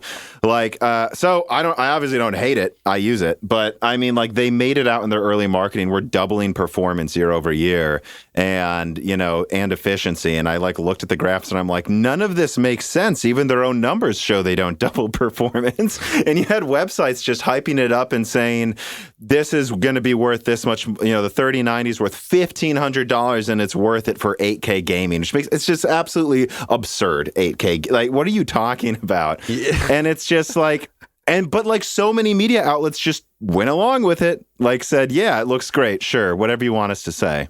It's ridiculous. No wonder no one. No wonder no one trusts anyone. I don't, because we see that in just general in the news and politics world. It's just like a lot of lies by omission and a lot of partisanship and a lot of under the table shit and relationships and all these tethers. It's very messy. Mason Mitchell writes in, and he says, hey, fellas, I was wondering if Colin has considered gaming on his work rig. If I remember correctly, his brother built him a machine to work on with a 2070 Super in there. There are some PC exclusives I know Colin would love, but I know he's afraid of the maintenance, perhaps, of PC gaming.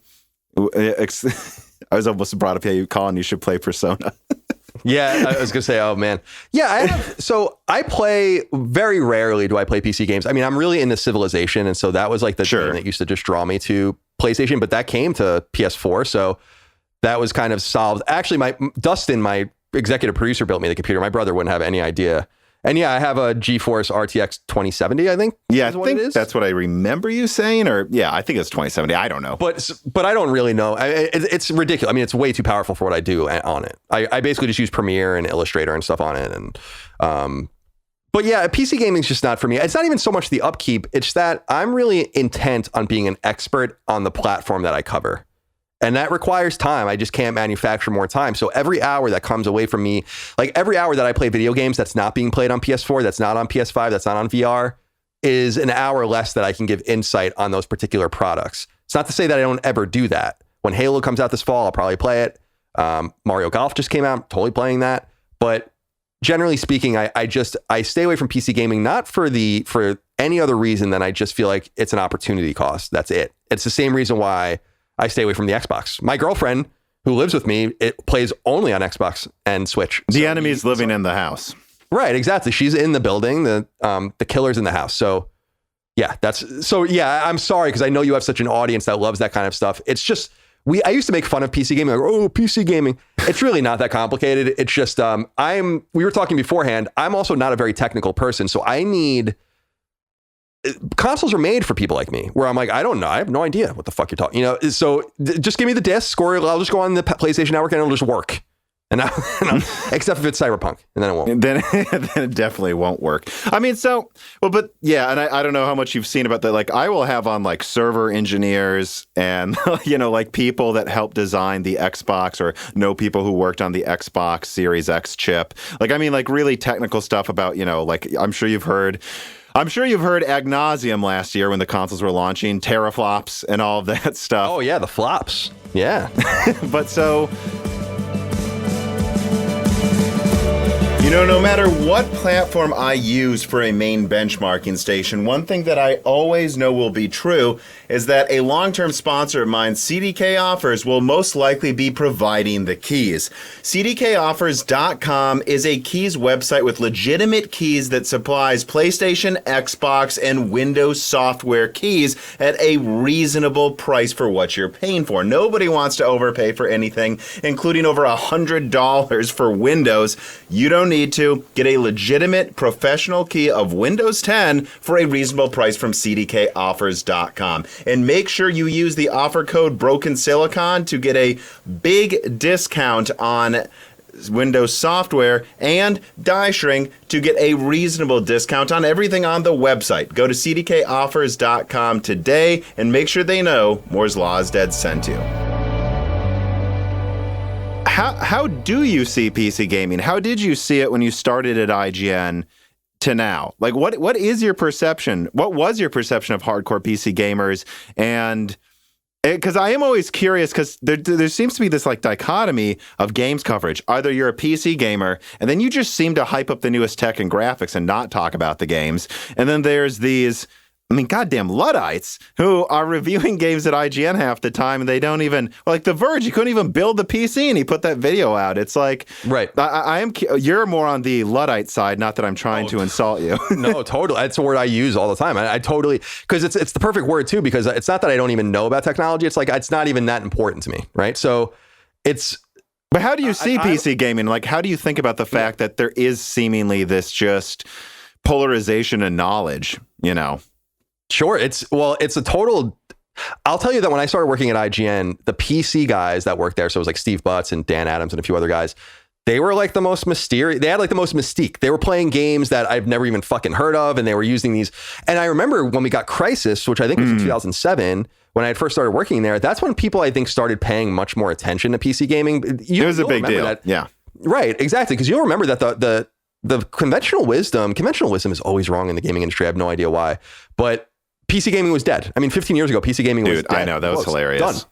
And so it was this thing where what's so funny to me is I grew up with we got our first computer in like the early 90s. We had like a 486 and we ran Doom on it. Mm-hmm. And I remember thinking like, wow, people in the West because I remember it was like a shareware thing, and you like send them a check somewhere in the South. And I'm like, oh, people in the United States make video games. And it was like this whole exposure to like Western games. Mm-hmm. I've often said you could play as NES and SNES and Genesis and never play a Western game. Right. So I look at PC gaming as this really fun frontier where all of this interesting stuff is happening, and Steam, I think, has been a great tool. It's actually a really admirable tool to sift through everything, let the good stuff bubble to the top. I think everyone can kind of learn from Steam. But I also find PC gamers, I find the elitism a little bit of a turn off if I am being honest with you. I almost feel like people are talking down to me sometimes, where I'm like, I'm just not into the tech. It's fine. It doesn't like hurt my feelings. I try to have an umbrella here. This is a gaming hardware podcast. A lot of people were surprised when I talked about PlayStation and Xbox a ton last year. And I'm like, dude, new consoles only launch every 5 to 7 years. This is a big deal. We need to cover this. This is gaming hardware. So I try to cater to anyone who wants to know about the tech behind pixels, right? Anyone, right? But what I'm saying is in the Discord here, which there's the Moore's Law at Discord. Yeah, like there's the talking down to the console, plebs, if you will, which I try to avoid. I know I'm a pleb. I know I'm a pleb and a simpleton, right? Like I get it, but that's what makes games work. No offense, but there would be no gaming industry if it was just PC games. It would be a very. You just angered so many people by saying it's true, that. Though, right? Like the gaming industry would be very different. It would be totally top heavy. And there would be no real mainstream resonance outside of the games that people recommend each other. Games consoles are really important to bring new people in. and have a lower barrier of entry so that they graduate perhaps to PC. And that's the thing was always concerning to me about kind of the pleb mentality was you should court these people because you kind of have a captive audience with them, right? Like, so try to attract them and not talk down to them. But for me, I'm far too, stupid about tech. You could talk to me about it all day and I'm gonna be like, I don't know. Like I couldn't. It wasn't until last year that Chris convinced me that I should run games at 60 frames. I know. This is going to make people go, who is this guy, Tom Stock? I do remember that, yeah. But that's the point, right? Is like And I insist on 120 frames half the time. Right, which is like undoable on maybe we'll get some games in the shooter space soon. Yeah, if Sony ever updates their software to add, we can talk about that later.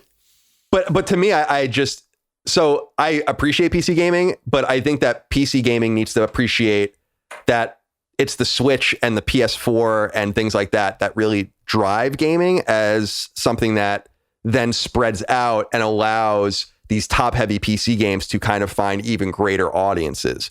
It's like a symbiotic relationship, right? It's not to say that there aren't millions and millions, that there are more people playing on PC than anywhere else, of course. Okay. But I was going to bring that up next. Yeah, but well, how do I put this? I think I just look at it as like, well, what's really driving the conversation? Is it the next Call of Duty running at 120 frames on PC, or is it The Last of Us Part 2 on PS4? Mm-hmm. It's The Last of Us, right? Is it that Game Pass is this revolutionary PC thing? No, it's that you can plug in your console to your TV and play it. PC is just like an additive thing to Game Pass, right? So I look at it that way, where you kind of have to put the cart before the horse. Of course, there are more people playing PC games, but of course, I'm also very critical of those numbers, and I have been for a long time.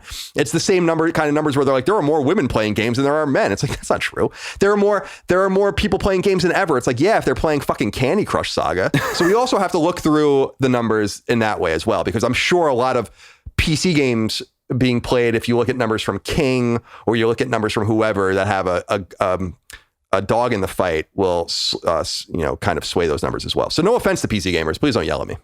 Oh, they're going to, I'm pretty sure. But I mean, like, what I would say is, I just think there's a misconception, or I don't know, from both PC gamers and console gamers. I think PC gamers try to build themselves up as the master race of gaming. Like, they have all of the stuff. And then console gamers try to portray themselves as busier people that are more intelligent. It's like, oh, well, I game on console because, frankly, some of the PlayStation and Xbox fanboys are like, because the Series X is stronger than any PC on the market because it is, it's like, which is just untrue. But it turns into that. Whereas I think the reality is, look, PC is the biggest gamer platform. But I think people need to understand that the overwhelming majority of PC gamers are using stuff probably weaker than a PS4. That these are people that scrape together a budget build on many different countries all over the world. And the reason they game on PC is because that's what they have. I mean, they can't even get... Can you even get a PS5 in Brazil, for example, because of import? No, in fact, I'm so fucking happy you brought that up, because that was in my mind. Brazil is like the most onerous gaming market in the world. So they have to game on PC, right? Yeah, because they have horrible tariffs where I think a PS4 cost something like $2,200 when it came out. So because they have tariffs on a lot of things built in certain countries, I guess, or certain categories. And that's always been the case. That's why Genesis and Master System were so big there for so many years, well into the 2000s, because that was all they can get. Well, and if you think about it, it's like PC gaming moved forward with like digital downloads, file sharing. I mean, like, you just still can't really do the file sharing thing for the consoles. But so if you want to get a game, it's like they might not have a Best Buy in this town, in southern Mexico, or like they like, it's not as that. Well, they probably do actually in southern Mexico, but you know what I mean. Like there's countries where they can't just walk to the store and get a Blu-ray Blu-ray disc. They have to download it. This is how they're going to play it, and they're going to turn down settings as much as possible to run it on this old PC. I think that's most PC gamers. And at the top you have the master race, and in the middle is the console. And I don't think it's like, I don't really feel like either is spreading it more. I just think they're different ways to play. One of them you plug in and it works, but it's not going to do multi-monitor and edit for you in Photoshop. And then one of them can be used for anything. Everyone needs a PC or something. So that everyone has one. But most of the people that have one, look, guys, the PS5 and the Xbox Series X are actually pretty high performing compared to the majority of gaming PCs. Yeah, well, you're right in the sense, too, that the barrier to entry is so low because we have these devices. Plus, you can put like VPNs on them and do all sorts of crazy shit and get games from other countries. And I know I've been reading a lot about that lately, and it's really fascinating. We used to do that at IGN too with our PlayStation 3s and stuff, where we would have like a Hong Kong account and a Chinese account or a Japanese account rather. So I just feel like maybe, and again, I don't think this delineation can be quite so defined, but maybe it's that, like, what is more important to you? Is it the fidelity of the hardware and like the hardware itself? That's what gets you excited. Like a car guy gets excited about when you go to a car show and everyone's hoods are open and you get to look at the engine blocks and you get to look at the way things are built. Or is it just like, I want, a Camry so I can go to work and it works fine, right? Like the PS4 is kind of like the Camry. The problem that I do have with that analogy, though, is I think it makes people underestimate the performance of the consoles because, like, I'm just going to be honest, the Series X and the PS5, which are very similar in performance, are better than flagship $1,000 graphics cards from a few years ago. Like, and a lot of people still have those $1,000 graphics cards. That's the only misconception that I think, and that's something that I always tried to spread well. Like, I was so excited when the PS5 and the Series X were coming out because I always felt when the PS4 and Xbox One launched, the coverage was just like, either someone was just saying they're weaker than a tablet, or someone was saying they're far stronger than they actually are because they're a fanboy. And the truth is in the middle. So I would agree the PS4 might be a Camry because it's so goddamn old. I can't believe anyone, I can't believe they're going to, I don't know how I don't know how Battlefield 2042 is running on a PS4, an original PS4. It's running with a much lower player count. And that's the thing. I'm so glad that you brought that up too. You're bringing up a lot of great points. You're good at this. I can do it sometimes. It's because I make the argument on my show. We do a PlayStation podcast where I make these two arguments that a lot of people get mad. I'm like, you don't need a PS5. The reason I say that is because I love the PS5. I have 3 of them in my house. But it's because I don't want people to feel bad as if they're really missing out on something right now.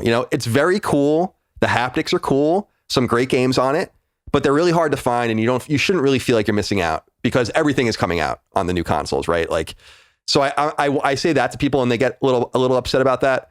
But the other thing that I think is really important to keep in mind in this space is that this power, I think, will be outstripped soon too, and we need to focus on how do we make the best games with what is given to us as opposed to always focusing more and more on power. If power is only going to give us better resolutions, then that's not very interesting.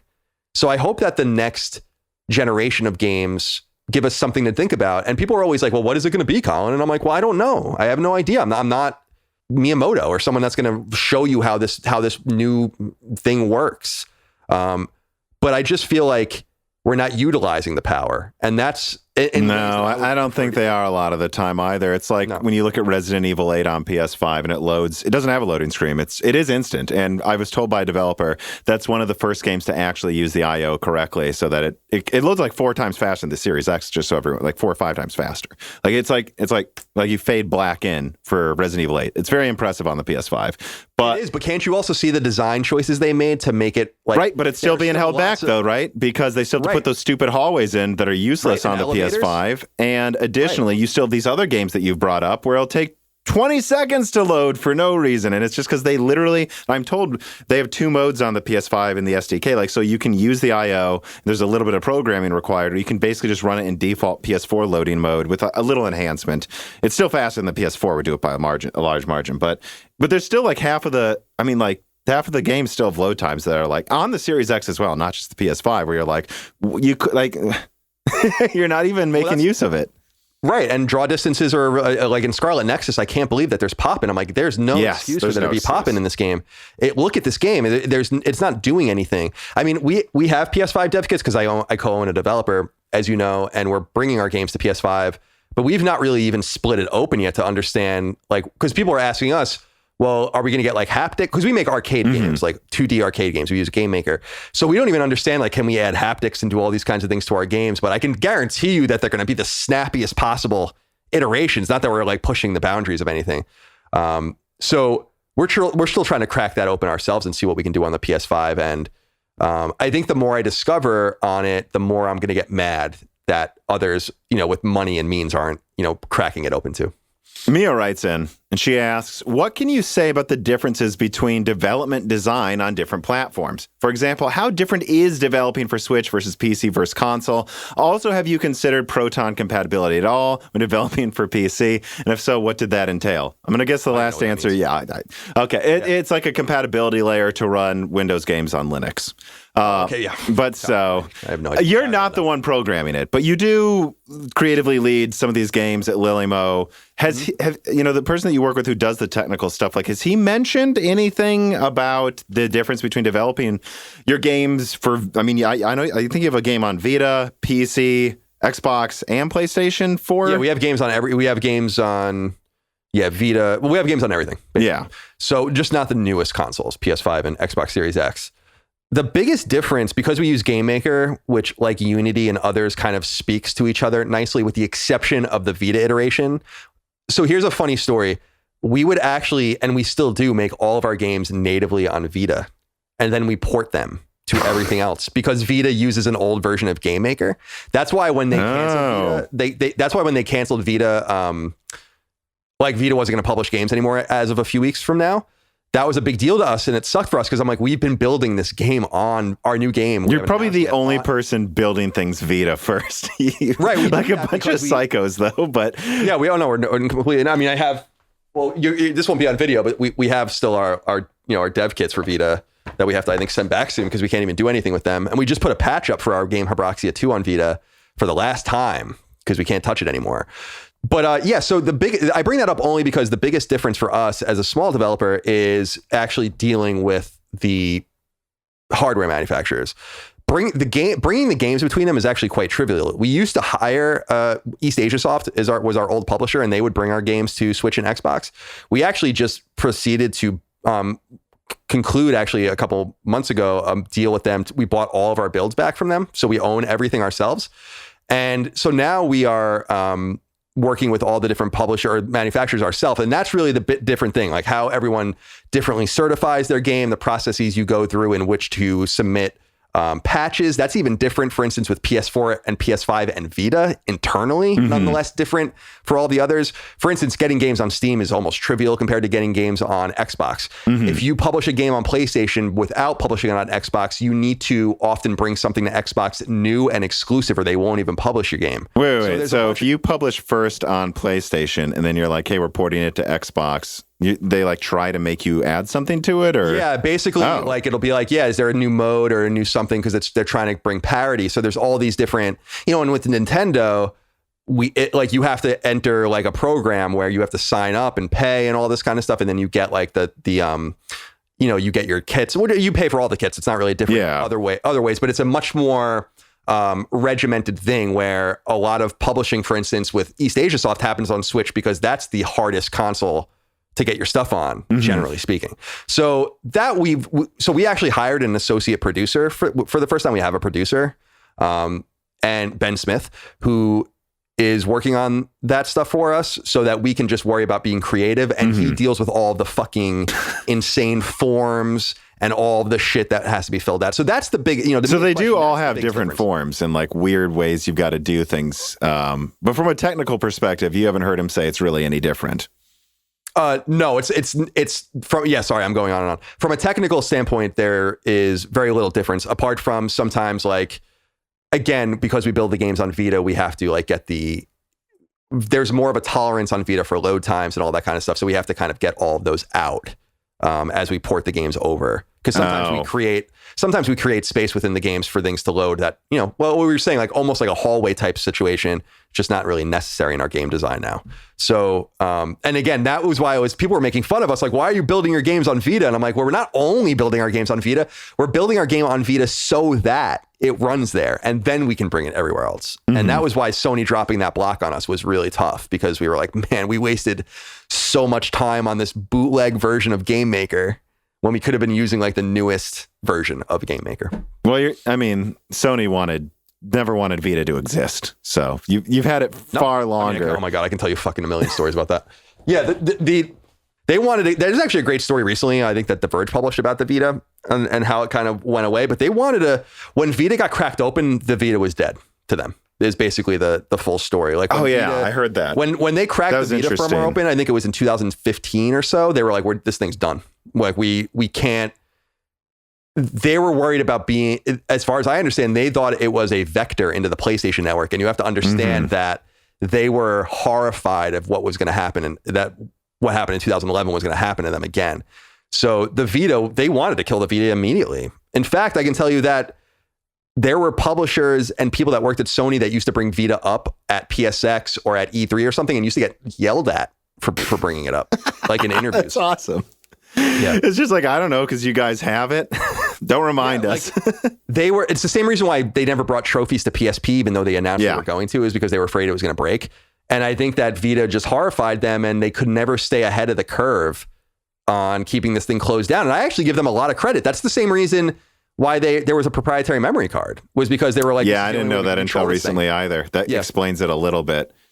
Right. But why? I knew that for years, but it's like, why didn't they just say, I didn't want to say anything and out the people that are telling me this stuff, but it's like, why wouldn't you just say that? Because I think people would understand. It's like, why wouldn't you just use an SD card? You could have answered that question 8 years ago, right? Like, everyone would have been like, oh, okay, we understand. I think that would have been okay. No one ever gives audiences enough credit. No, they think everyone's a drooling idiot for some reason, and then the people that treat them like adults tend to.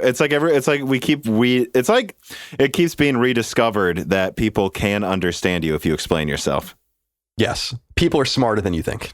Always, I always think that. They're not always smarter though. Sometimes, yeah. Well, that's true. I'm being a little too exact. Ambuel Sheaf writes in, and he says, hey, Colin, I'm curious as to your thoughts on whether you see Linux becoming a first-class citizen for AAA esports titles, or will it forever be an afterthought run via elaborate compatibility hacks? Put it another way, what is needed to make the tide really turn to favor Linux? So I don't know how much you have to say about this, but I'm just kind of bringing it up, what your exposure is to people using Linux at all, like in gaming. And if... I'm guessing your games are only on Steam for Windows, right? Not for Linux. Right, exactly. I think we had our games in like GOG or something like that, but I don't even know where the game is now. We didn't sell almost any copies on PC. So I think we sold like 100 copies of approximately on PC, and the game sold over 10,000 copies. So you can see that our audience is not there. But it's funny that Linux comes up because I'm really ignorant on Linux, and I earlier this year had a custom security system put into my house with like cameras, and it runs on a Linux system. So we have like a Linux box in one of my closets that's like hooked up to a monitor and a keyboard and stuff like that. And I had to kind of learn it, like just this iteration. And that was what was brought up was the guy that was over here was laughing. He's like, oh, if you know how to use this, it doesn't even really matter, because Linux is basically whatever you want it to be, and runs all of these different operations. And my only exposure to even using a Linux machine before that was at IGN, because we had a Linux machine, running whatever. And I remember even before that, like people used to use weren't there people running like Apache and stuff to run websites on Linux machines like 20 years ago? And that was like my last exposure to it. So I'm way out of my depth even considering its usability in the AAA or esports space. My assumption is like anything, it's a compatibility and competitive issue. If it brings a competitive advantage, then it's not going to work. If it doesn't, then it doesn't matter. That's why this also often comes up in our space with crossplay. Yeah, where it's with mouse and keyboard versus controller. But yeah, other than that, I'm ignorant, so I have to plead that. Well, what do you think about like the crossplay initiative though? Because just by accident, basically, me and my brother got into Call of Duty Modern Warfare's multiplayer in Warzone like a half a year ago, mostly because Battlefield 5 was done running itself into the ground, and so it was time to try something else. And yeah, it lets you do crossplay with everyone. I mean, there's Xbox people there, PC people there, some mouse and keyboard people there. Okay, so I will say this though. My only problem is that a lot of the gamers that join a room from the PC side happen to be hackers half the time. That is something that I kind of want to bring up in the cross that I think you've talked about before with crossplay. Do you think though that there's a reason Sony may not want to support crossplay as openly as a lot of other companies do is because they're worried about the hacker thing? Because I've never seen a hacker in Killzone 2. There weren't any, you know? Right, exactly. It's true. No, it's totally true. I think, let me say this, when Epic, with the Epic and Apple thing, which I'm sure you're paying attention to or were paying attention to, we learned a lot about Sony's point of view about crossplay and other deals that seemed like they were being held up for one reason that were actually being held up for another reason. Like we learned, for instance, with Fortnite that their hang up was that they wanted a piece of the money of items sold on other consoles, right? And they ended up getting that. So I feel like Sony is probably worried about hacking. They're probably worried about competitive play and all of those things. But I wonder what you think about this. I've always been of the mind, like, why wouldn't Sony, this wouldn't really deal with PC hacking, but perhaps level the playing field otherwise. I've always been confused, especially with PS5. Sony should just release a keyboard and mouse, like for PS5, dude, specifically for PS5. You're preaching to the choir. The argument that I've made before on my podcast is like, so for example, it was like me and my friends like a year ago played, what is it, Zombie Army 4. And we got it for PlayStation because it runs fine on Pro and it was cheaper. It was like half the time when we play PC versus console, it's does the game run in a way that isn't absolute garbage, number one. Number two, is it cheaper?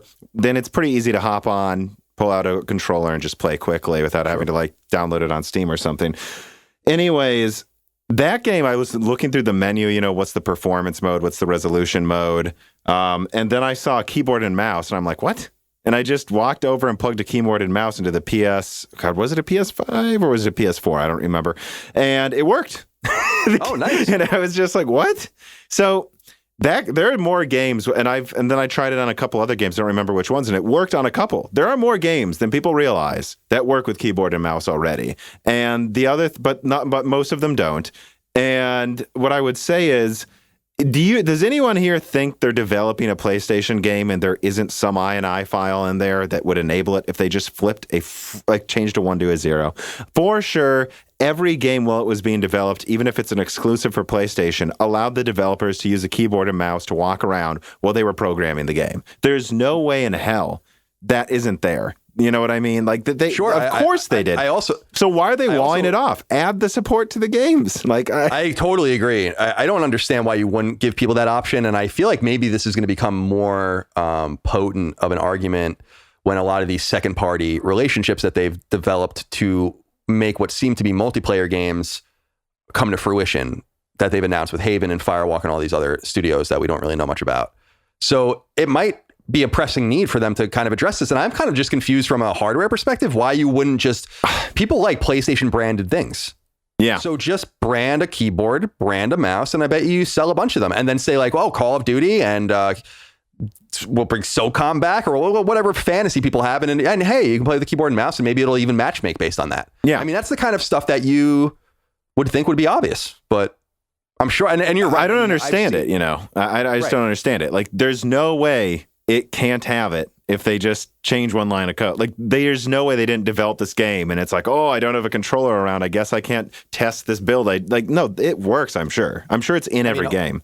Dude, a lot of PlayStation games used to be built using Xbox controllers. Yeah, I know. Nonetheless, yeah. So, yeah, of course. And I've gone on and on my show. I mean, I've played games on the wrong console, right? Like I played Until Dawn on PS3. It's like at some point you just have to accept that it's maybe a little easier than you might think and give people a little bit more control. I don't know what they're so afraid of, but I'm just so confused about they seem to be so into hardware as far as, you know, their controllers and these really boutique things they make.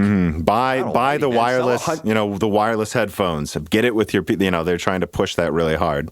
Right. It's like, this is just another, fucking keyboard and mouse. Seems like a plate with a PlayStation logo, and it'll sell 1 million, so. And then, make it work on PC. So it's like, and then you can plug it into your laptop, or whatever. Right, exactly. And use it on PS Now. I mean, they can do some sort of stupid thing like that, where it's like, you can play PS Now on PC with your keyboard and mouse. And I don't know. Well, so this is an interesting question here that I'm kind of curious what you think.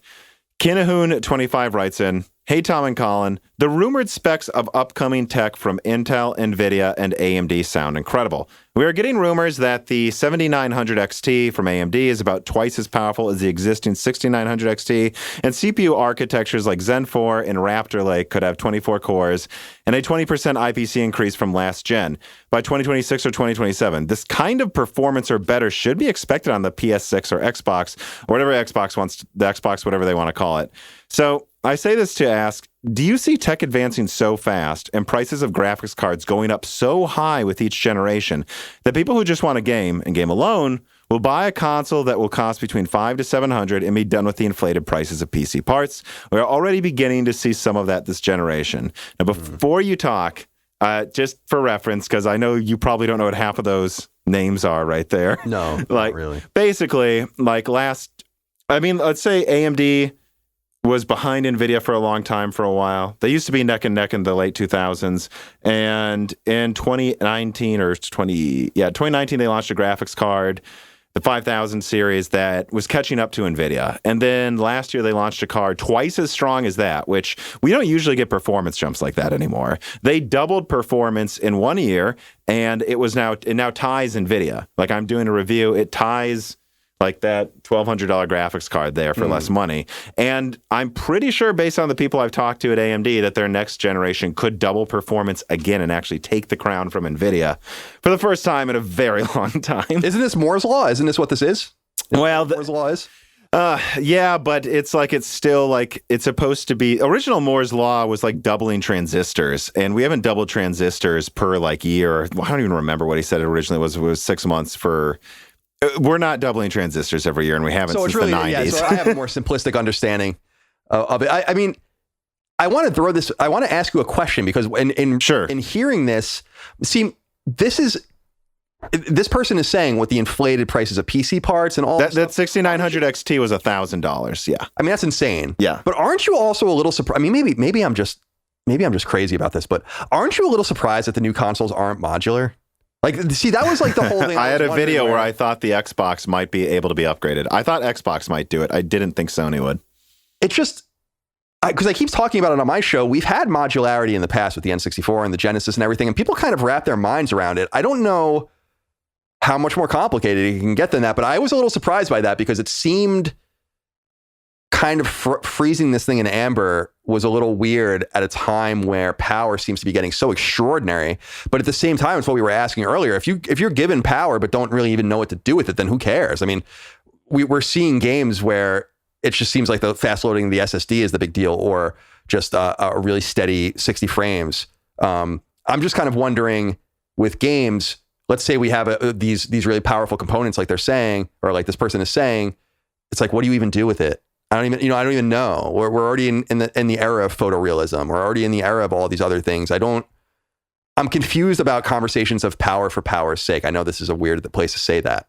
Well, yeah, I think so. I think there's two things going on. I think what we have is a resurgent to AMD that is now just clobbering Intel and possibly going to clobber NVIDIA. This is a company, that is, I think, that spends on R&D like a fourth. No one quote me. I don't remember what it was, but it's much less than what NVIDIA does. And then they're also competing with NVIDIA and Intel. Intel's 10 times bigger than AMD, or at least they were. And so I think one of the reasons we're getting so much performance right now is because AMD is figured it out, and they've got some brilliant engineers working there. They were underestimated, and so it's forcing the other companies to innovate as well, but they're also finding they can charge more money for it. What people are going to do with it, I think you've got a lot of people asking themselves why they need to spend more. And you might be surprised to hear this, but the amount of people in the comments I saw before the PS5 and Xbox Series X came out saying, I'm not, again, that's $1,200, like behind me, I'm pointing, that 3080 Ti is $1,200. Right now, I'm testing a $5,000 graphics card in my PC. Granted, that's for a professional, Hollywood studio person. Yeah, like rendering or whatever. Yeah, so it's like fair enough, but you're still seeing these inflated prices where, something like the 3070 behind me is really what would be a mid-range card. That used to be like $300 to $400. Now it's selling for $500 to $600. Everything's going up in price, and I saw so many people before these graphics cards came out saying, just fuck that, I'm getting a PS5. Fuck that, I'm getting an Xbox. And actually, there's a lot of things there. Then why doesn't Xbox play into that and let you run Windows on Xbox? That's a huge question I have. They are Microsoft. That's gotta be in the future, I would assume. I really thought they would. I mean, man, can you imagine a better selling point to back to school in 2020 than like, hey, get your son an Xbox Series X and he'll also be able to like edit his videos at NYU or whatever.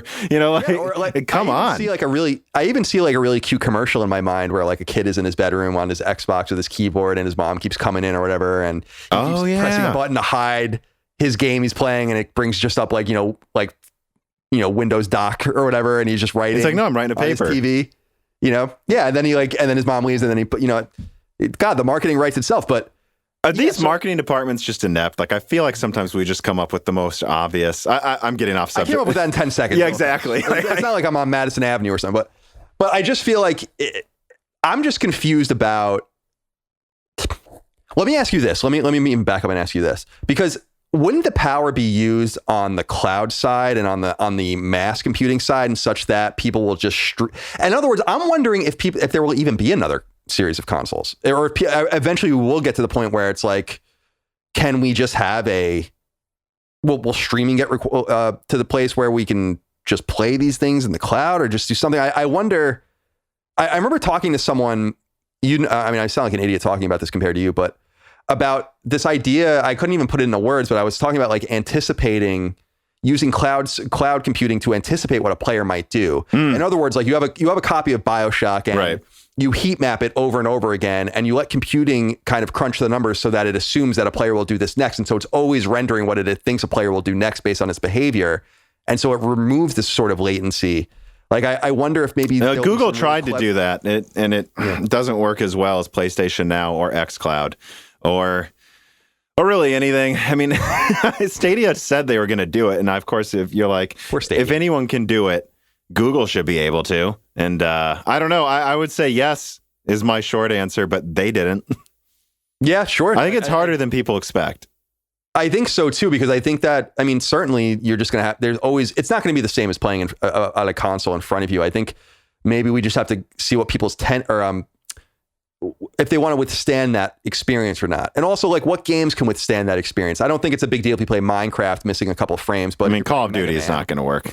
Right, exactly. Or a competitive shooter, something like that. So maybe I'm putting the cart before the horse in that respect, but I guess I'm just trained in my mind to not understand technology to such a degree as just a games writer and the kind of the gaming side of things, where I'm like, certainly the conventional wisdom that consoles were going to go away will eventually be true. Well, so I just don't know when that will be. You might find this take interesting then. I think that game streaming is going to expand the gaming market. It's going to be like, I think you've talked about this recently. You can stream Xbox games over xCloud. You don't need a new console. So you don't even need to buy the Series X if you have an Xbox One. So that just expands who can play that, and they're going to add that to TVs. So someone who doesn't play a lot of games, I have many friends like this, but if they could pay $5 a month, they might pay $5 a month to play like 720p games that requires absolutely no hardware. I don't think they're going to pay $20 a month, Microsoft, but that's how I see game streaming working, because the fact is the experience is worse. It looks worse. The latency is an issue,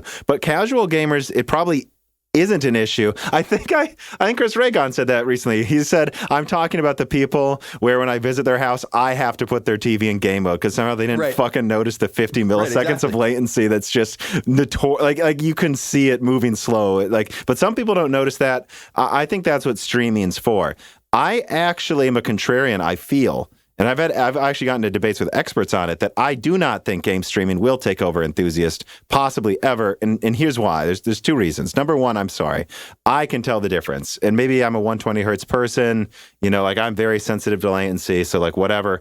But I just think more people are sensitive to it than you'd think. And I think graphics have already gotten to the point that running a game on a $500 box isn't that hard. And that every time you make streaming performance better, you know what's also going to get better?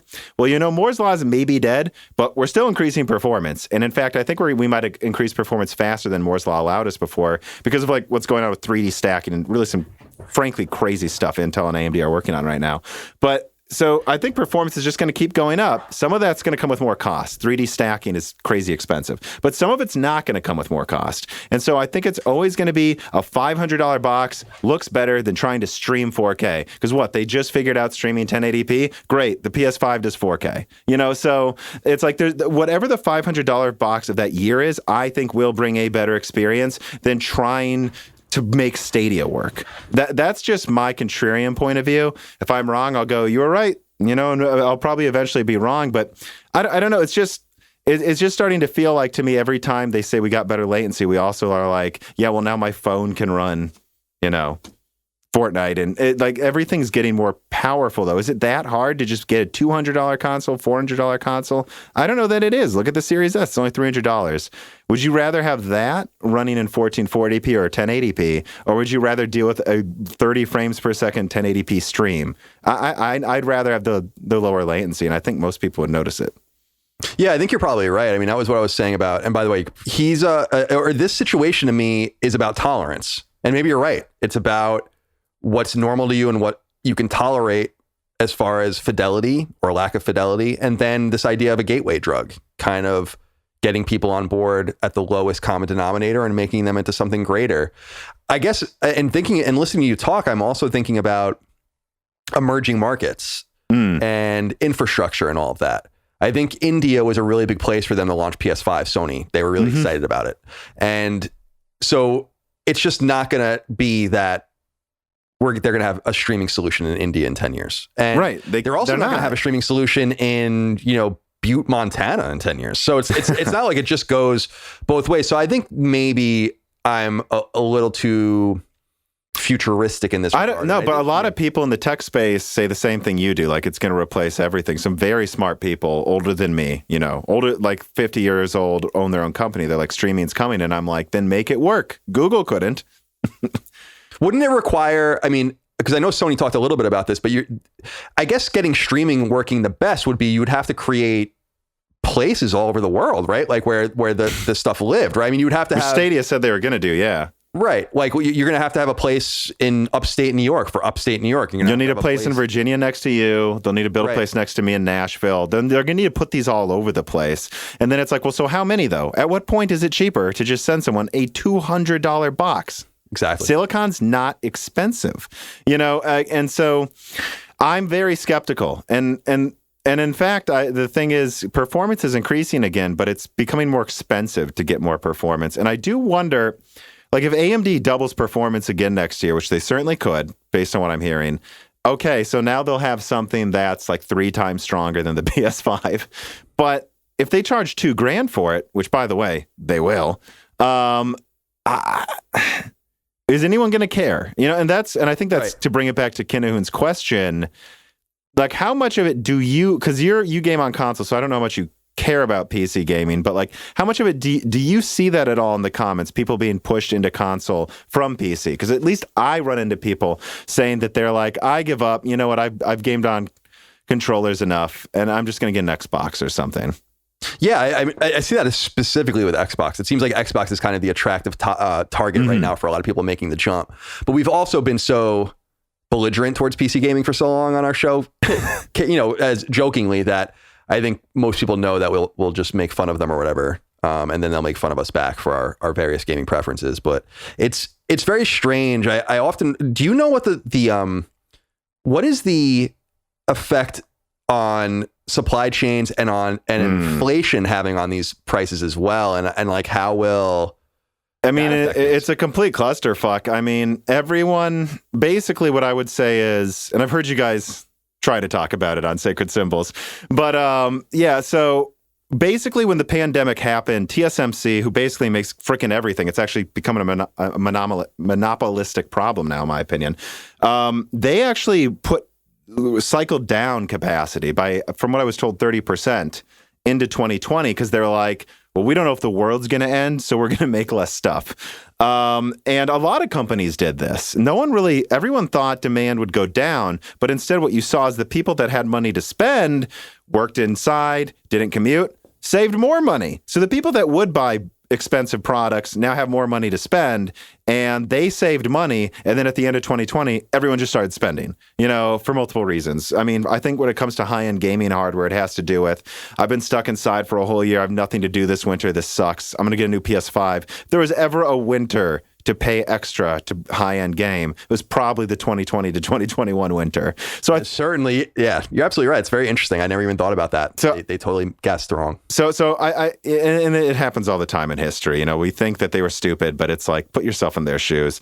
And so that's what happened. And so actually TSMC wasn't even at full capacity until about now. So now they're at full capacity. And from what I'm told, TSMC is not the bottleneck. The bottleneck is all the components, substrate. So here's a silicon wafer, Oh, wow. That's interesting. I know. It's real shiny, right? I wanted to use it as cool. Like a thing to serve food, but like this is way too fragile too. Yeah.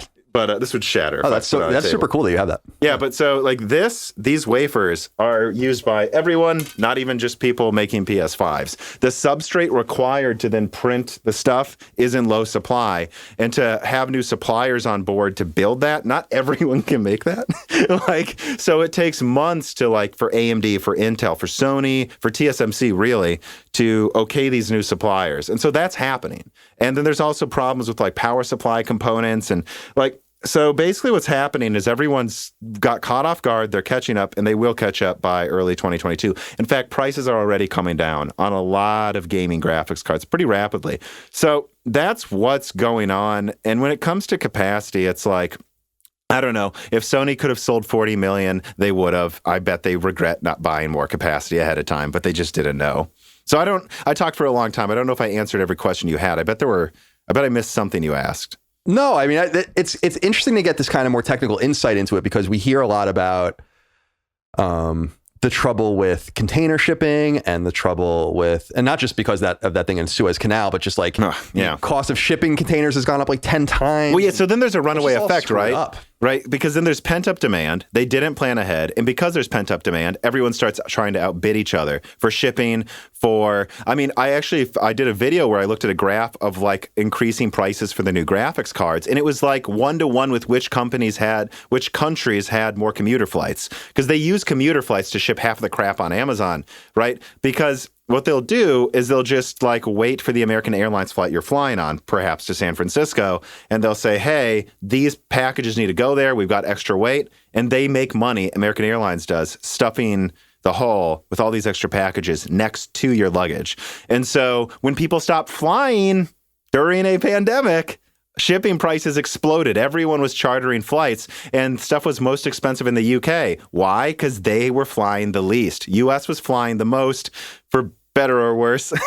And so, there's a lot of runaway effects that happened when you have under supply, but then runaway demand, but then also people desperate and not willing to wait. It just becomes an exponential increase in prices on everything. I think the PS5 was planned to be sold at a slight profit. The reason it probably isn't right now is because of those shipping costs. Because I know Sony, I was told specifically the number one person paying for these charter flights absurd prices was Apple, because they had the money and they wanted to make sure everyone got one. After that, I was told Sony was chartering expensive because they knew the more PlayStations they got in hands, the more market share they take at the beginning of a console gen. So yeah, it's vital. So I'm sure they were losing money on PS5s because of the shipping costs.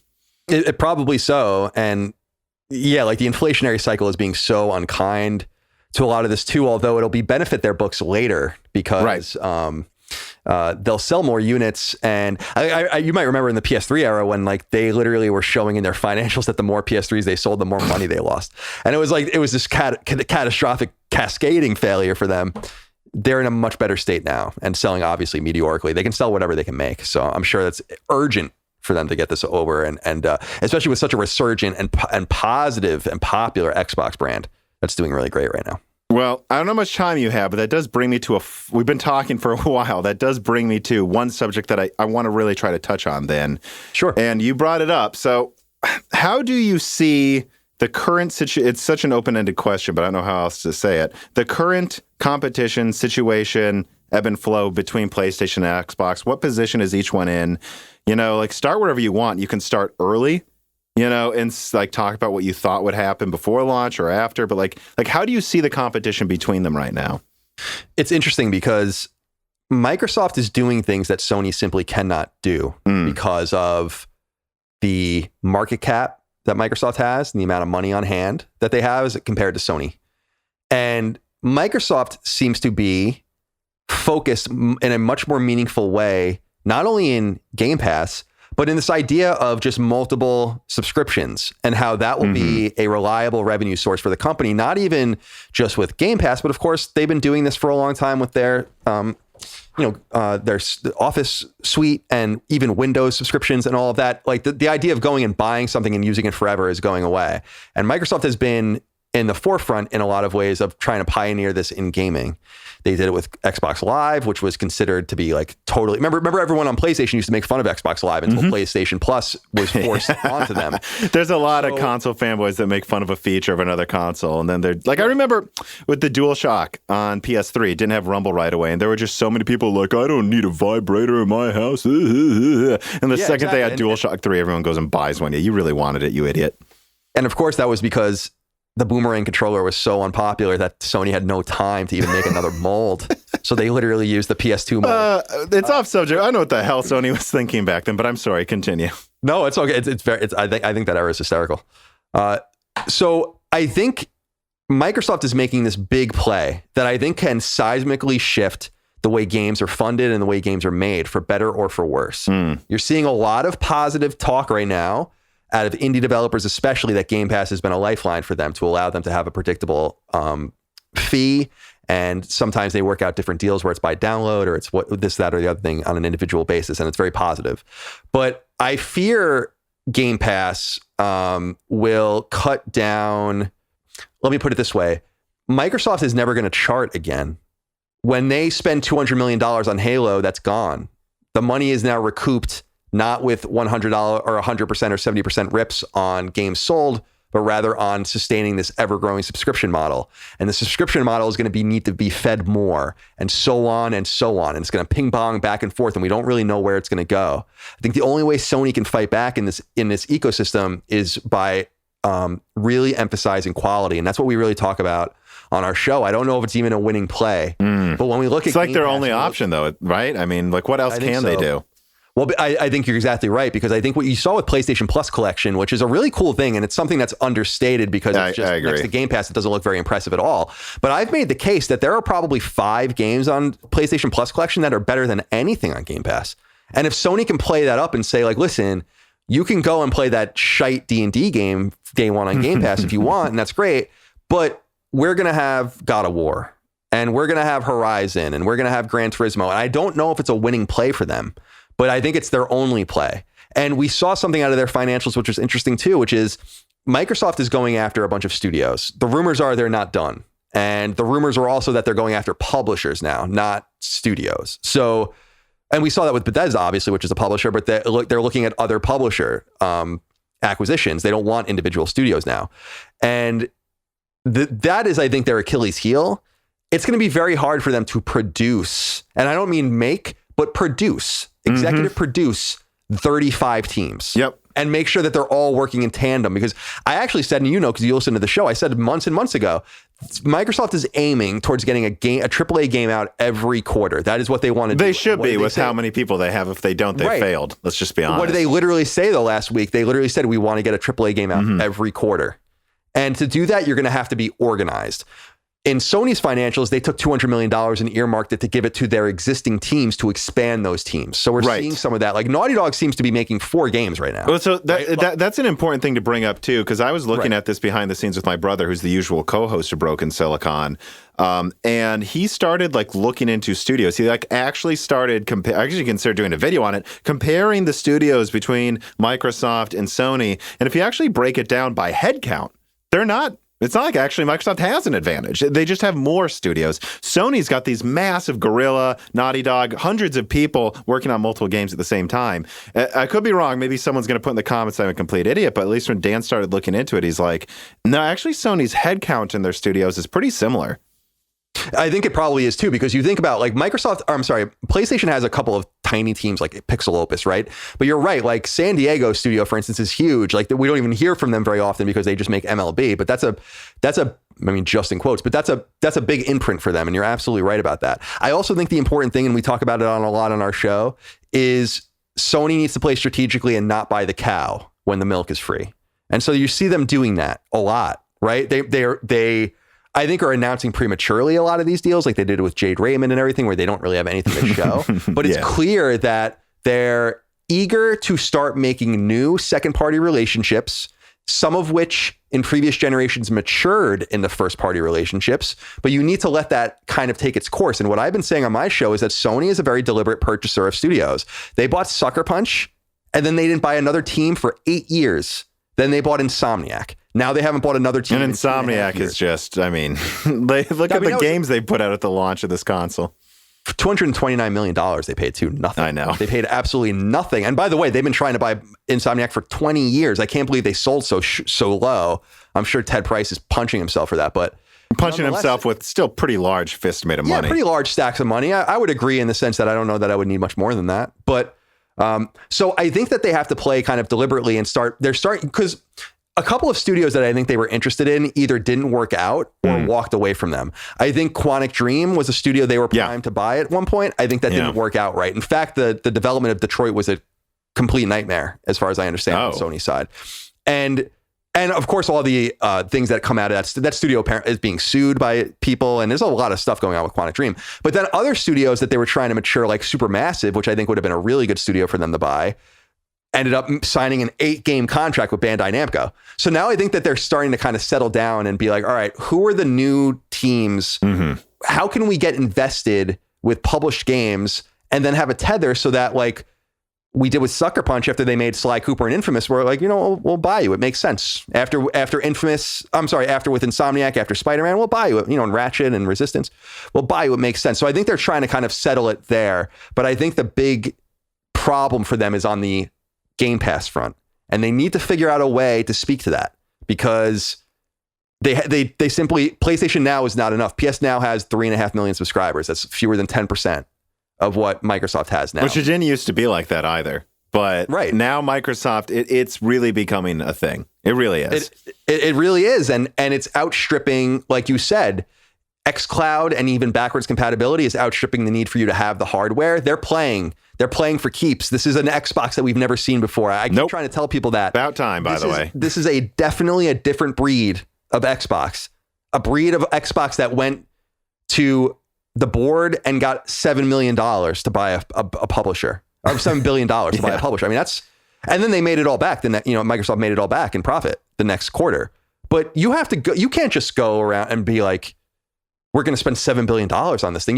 Some people act like that too, right? Some people act like Microsoft will just keep doing that. It's like, well, I mean, obviously they can be more reckless because they have the money to. That affords them the ability to just buy, whereas Sony has to be so careful with who they buy because they don't have the money to waste it at all. They have to make sure the team not only is good, but works well with their leadership, right?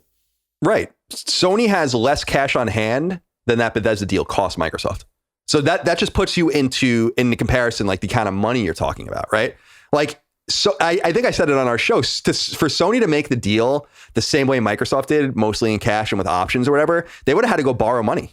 They would have literally had to go and borrow. They didn't even have it. So you're talking about companies rather with totally different scales of economy, and Microsoft is bringing that to bear on Sony for the first time. And frankly, they should have done it a lot sooner. Oh yeah, I don't even know what they've been thinking. They got out of their own way eventually, honestly. Yeah. Like, I don't know what they were. I mean, I just did a podcast with my brother that'll come out probably decently after this, but we started talking about how, like, in the games for Windows era, like, Microsoft was just in their own way. I mean, they were, like, not putting games on PC, even though, I mean, Windows is their main moneymaker. They were games for Windows was ruining how games ran on PC. Meanwhile, it And then they made it all about gaming on Xbox. And then at the Xbox One, they just out of nowhere, now it's not about gaming. I think they just said, hey, what if we just hire like one competent person to run this place and get out of their way? Like, and it's certainly being run well now. And I mean, I'm glad because, I mean, competition is only good. I don't feel like Sony would have gone into complete malaise, but there's that little bit of laziness I'm seeing, where they were clearly getting comfortable with being in the lead. And no, I agree with you. And I also must say, and I'm sure you would agree with this, that everyone has tried to ignore Xbox many times to their peril by, like, Xbox was the one that was like, I mean, remember how crazy it was when they were like, we don't have a phone line in our Xbox. Mm-hmm. And everyone's like, what? I mean, this is in 2001. It's like, how are you supposed to plug it in? Well, you plug it in with the Ethernet. Well, we don't have Ethernet. Well, too bad. That's the future of gaming, right? Yeah, right. SOCOM. And then they had Xbox Live, and they had achievements, and they had all these things that were just totally right. So, I'm sorry to interrupt. No, but I interrupted you. SOCOM on PS2 allowed you to use a phone line, and we knew which persons in the enemy squads were using that because we'd be like, oh, God, it's a phone line guy. He's right. just zigzagging and teleporting all over the place. It's completely, it was like unfair. It was almost an advantage to have bad internet. Exactly. And it's like they've done a lot. I mean, I remember when I got my original Xbox and I was blown away by I was like, I can't believe this thing even does what it's doing. I remember the original Xbox Live Arcade was like on disc. Remember that? And you like, you had to like interface with things and buy them there. But they insisted that these different things were right. Like, you're going to have a hard drive, not a memory card. You're going to have an Ethernet cable, not a phone line. You're going to pay a subscription fee for online play because it's better. You're going to have a metagame like achievements. You're going to, and it's everywhere. All that stuff's everywhere. People don't give Microsoft enough credit for that. It's happened very silently. And now they're doing the same thing with subscriptions. Mm-hmm. And they're doing it competently, right? They're definitely doing it competently now. Exactly. It's all coming to bear. And Sony better be very careful because they are dealing with a very serious competitor for the first time, I think, that can really hurt them. And I know what people are saying where it's like, well, Microsoft hasn't produced any games yet. They have nothing to show for it. And all I have to say to that is like, they will. And then we'll see how that all works out for Sony. We're in a situation where it's very easy to say, well, we have Ratchet and we have Returnal and they have nothing. And it's like, well, they're going to have Halo. They're going to have Starfield. They're going to have 30 other teams making products for them. And then whatever second party and third party deals they make. And Sony on the other side is like, well, we can't compete like that. So what are they doing? They have a clear relationship with Square Enix. It's getting all of these third party exclusives. Holy shit. Do you remember when third party exclusives were dead? Now they're a thing again. So it's all very interesting. And I think that I agree with you. Well, first of all, I know that I agree with you. Competition breeds excellence. And Sony needs to pay close attention because they're losing, I think, the long-term battle of the way people pay for games, how much people think games should cost, how they think they should be sent to them. And Sony maybe needs to look at it and say, like, we need to play nicer with our players, have a subscription model maybe that makes sense. And hey, like I keep saying on my show, because I said, well, we were saying, well, the Elder Scrolls 6 be on PlayStation? And I said, yes, because Game Pass will be on PlayStation by then. And I think at this point, it's some people are going to laugh at you. I don't disagree. That could be, it should be the long-term goal. But once that happens, clearly they've won because I don't think Sony would want to allow it right away. Well, I think they have to. First of all, we're going to see all that stuff appear on Switch first, right? With like xCloud. Probably, yeah. Then I think that's going to really put the heat on Sony to say, like, we have to pay attention. And I think Microsoft would be very glad to put Game Pass on PlayStation if they were allowed. I think that what they have to do is say, like, we want a version of Game Pass that is just Xbox first party and second party games. None of the third party stuff or whatever. And I know people think it's funny, but there are two things people have to remember. Microsoft was 90% of the way of releasing a Halo game on DS. Right. And then it got canceled at the last second. Which I've seen it. People need to look it up because this is true. This is true. Right. And the second thing is that, and I can tell you because I know people in the room, Microsoft was trying to bring Master Chief Collection to PS4. Mm-hmm. So, and that was early in the PS4 generation. So don't just laugh at it because Microsoft has always been eager to do this. And the show obviously translated or obviously dealt with through the MLB, has been a complete embarrassment and black eye to Sony. Yeah. And that it was on Game Pass and all of that. And I would expect to see much more assertion like that, such that I don't think in a few years it would be that ridiculous to see Game Pass on PlayStation. And I actually think that Microsoft would be perfectly happy not selling a fucking piece of hardware ever again. If they could get that thing on, if they get that thing running on Switch, they get that thing running on PlayStation, they get that thing running on PC. It's like, well, what do you even bother? I mean, what do you even need to make hardware now? And I feel like this is the Netflix idea, right? Like the shit. Remember on PS3, you used to have to use Netflix on a disc. I know the Wii did that, I think, or something. Or did it? I don't remember. Well, no, do you remember the reason why that was? Everyone had to, because Microsoft had the exclusive downloadable rights for streaming. You could run streaming off of a disc on the other platforms. So they're going to start doing and pinching shit like this, I think. And it's going to be a really interesting situation economically, I think. Well, so, and I think at the end of the day, it's hard for me to say what's going to happen with Games Pass because, I mean, I could do a whole podcast on what I think about the future of that is because I think first of all, I think you can make an argument that it is clear Microsoft is just, pumping dollars into a blunderbuss and firing it and seeing who they can buy. Like, I don't think there's a whole lot of strategy yet. Like, wait, so I was talking to my brother about this. So they're buying Obsidian to make a Skyrim competitor and then buying Bethesda and then also making a new Fable. There's no planning here. They're just making everything. And these games are going to cannibalize each other. And so you could almost argue, because of people, and I think it's true, I don't think Sony tried to do this, but they accidentally turned into a third-person adventure console, which is every game is a guy with a gun jumping around in third person. And then you look at Xbox, though, is this just going to turn into a Skyrim clone console? I don't know. I mean, I don't think they're trying to do that, but I think that's fair criticism of Microsoft's approach. I mean, Obsidian announced the Outer Worlds too. Yes. As well. Like it is, and then the God, I can't even remember it. Outer Worlds Avowed or whatever. There's the Outer Worlds 2, and then there's Avowed, right? Is that what it's called? Who's from Bethesda? The Sky one or the Space one? God, that's Starfield. Yeah, Starfield. Jesus. PSG. Yeah. So they're making both of those. Okay, at the same time they're coming out. It seems like. What? Yeah, it's funny because I think you're right. I mean, I've said before we don't really know, but it seems like the Bethesda deal was something that just happened. Like, I feel like they overpaid. First of all, I think it's pretty obvious to make it happen. But I think that they realized that Sony was sniffing around. I mean, it's pretty common knowledge that Sony was very eagerly trying to buy Starfield as so anyone complaining, Sony was going to try to do that to Xbox people. So. Right, exactly. And I think Microsoft became privy to that and was like, well, they already kind of got a couple of these games from them. Why don't we just go and talk to them and try to solidify this relationship? And I know people think Sony should do it in kind with Square Enix or whatever, but I'm like, I don't want that to happen to anyone. I want them to liberate like Metal Gear Solid and Konami IP because that helps everyone. That helps everyone if they will do a better job. Sony will steward Castlevania better than Konami, who couldn't give less of a shit about any of this stuff. Totally. I personally want Sony to start making new teams, right? Like, and I think that's what they're trying to do. And I wouldn't be surprised if we learn about that. But the whole purchasing thing, I just think you do that. I think Microsoft's big enough. I think if they start buying more teams, then you have to really question what it is they're even trying to do. And yes.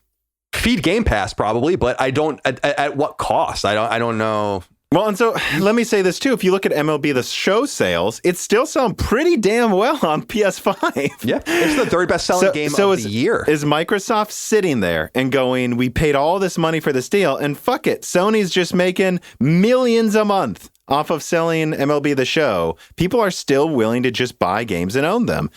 So the people that's the one thing I will say, just saying the Netflix of gaming will work. I don't know. The resistance to that in the gaming space it's so much different than, like I had Games Pass and I played Deep Rock Galactic. I couldn't recommend it enough. It's a fantastic co-op game. We played that on Games Pass because it was there for free. And eventually I realized I was just paying for Games Pass to play Deep Rock Galactic, waited for it to go on sale, played it on Steam. By the way, on Steam, it loads faster, runs better, it never crashes. It's just better than running it on Games Pass. I mean, I came to the conclusion I'd rather own my games because I don't play enough games where there's no night where I have so much free time where I'm like, I wish there was 100 games that I weren't going to play anyways that I could play. I think the quality argument can work from Sony's perspective. I actually think it can win. They just have to do it. Yeah, they have to deliver on that promise. And I do think that is an exposure of Game Pass's weakness. I don't think quantity equals quality. And I think... And then so like 10 Skyrim clones come out and it's like, okay, well, I don't have the time to play all of them. I should have just bought one. Right, exactly. And it's also this idea of free, right? Like you're paying a subscription. So, and that's clearly what they're trying to do. They're not scared. They're eager to fill Game Pass with their own content. And that's the only way Game Pass is going to survive. So it's one and then the other. I mean, they're in this. Microsoft has played its hand. I mean, this is what they're going to do, and I think it's great. But I am eager to see if Sony can massage a competitor that says we have better games, and will that resonate? Because I don't think can anyone really deny that Sony has better games than Microsoft. That might not be people true in the comments will right now. Right now, that's true right now. Sure, right? Because like I'd say the no games argument is solved when they launch Starfield, right? Not now. Right. It isn't solved yet. Halo doesn't even have a release date. Like, yeah, I don't think Halo's coming this year, but we'll see. I don't think Horizon's coming this year either. So, well, that would be So I guess I won't touch that, but I wouldn't. Neither would surprise me. What I'll say then is what I've heard from a couple developers I talked to. Right. I don't know anyone at PlayStation Studios. I know you know Neil Druckmann, so I know you're better informed than me on that. But what I've heard from a couple of people is that it seems like there were a lot of PlayStation games that were going to come to PS4, and they just kind of won. And they're like, take your time. These can come out. And I think Horizon was one of those games that started as a PS4 game, and they're like, you know what? Take your time. You can take 4 or 5 years to make this game. It doesn't need to come out right now. We won, Right. But that needs to be proven. Like right now, I think that's probably true that actually Sony is preparing to launch an exclusive, if not every quarter, at least 3 times a year. They just need to prove they're going to do it. I don't know if they should show their entire roadmap of games ahead of time like Microsoft just did. I'm guessing they're too stubborn even if they could. And they're like, no, we will tell you when we tell you. But I think all we need to do is, if you're a PlayStation fan, I suppose, hope that Sony actually isn't screwing around behind the scenes, which there's been some evidence they were with Bend and such. And they God, they wasted 18 months of Ben's entire schedule. They wasted. Yeah. It's like you, so hopefully they saw that. They saw what Microsoft's doing and they're like, get it together. And they will do this. In the meantime, I believe they do need to fix the software and gamer will issue. That isn't an issue yet, but it's pretty close to being one.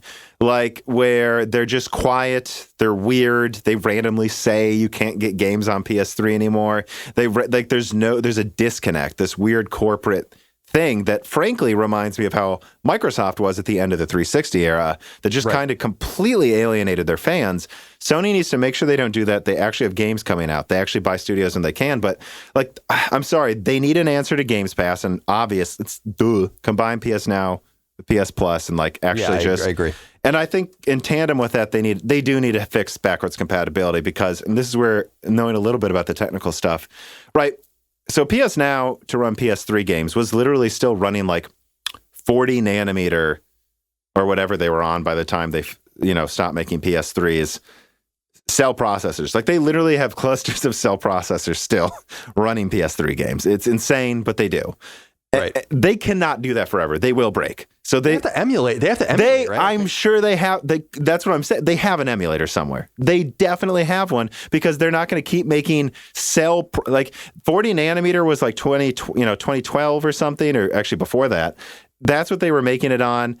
Okay, well then we went to 32, 20, 14, 12, 10. We're on 7 and 8 this year. Like next year. No, wait. 2021. Yeah. Next year we'll launch 5 nanometer, 4 nanometer. Like there's no way they're going to keep using 40 nanometer cell processors till 2025. So I know they have an emulator to run on standard processors. I know they do.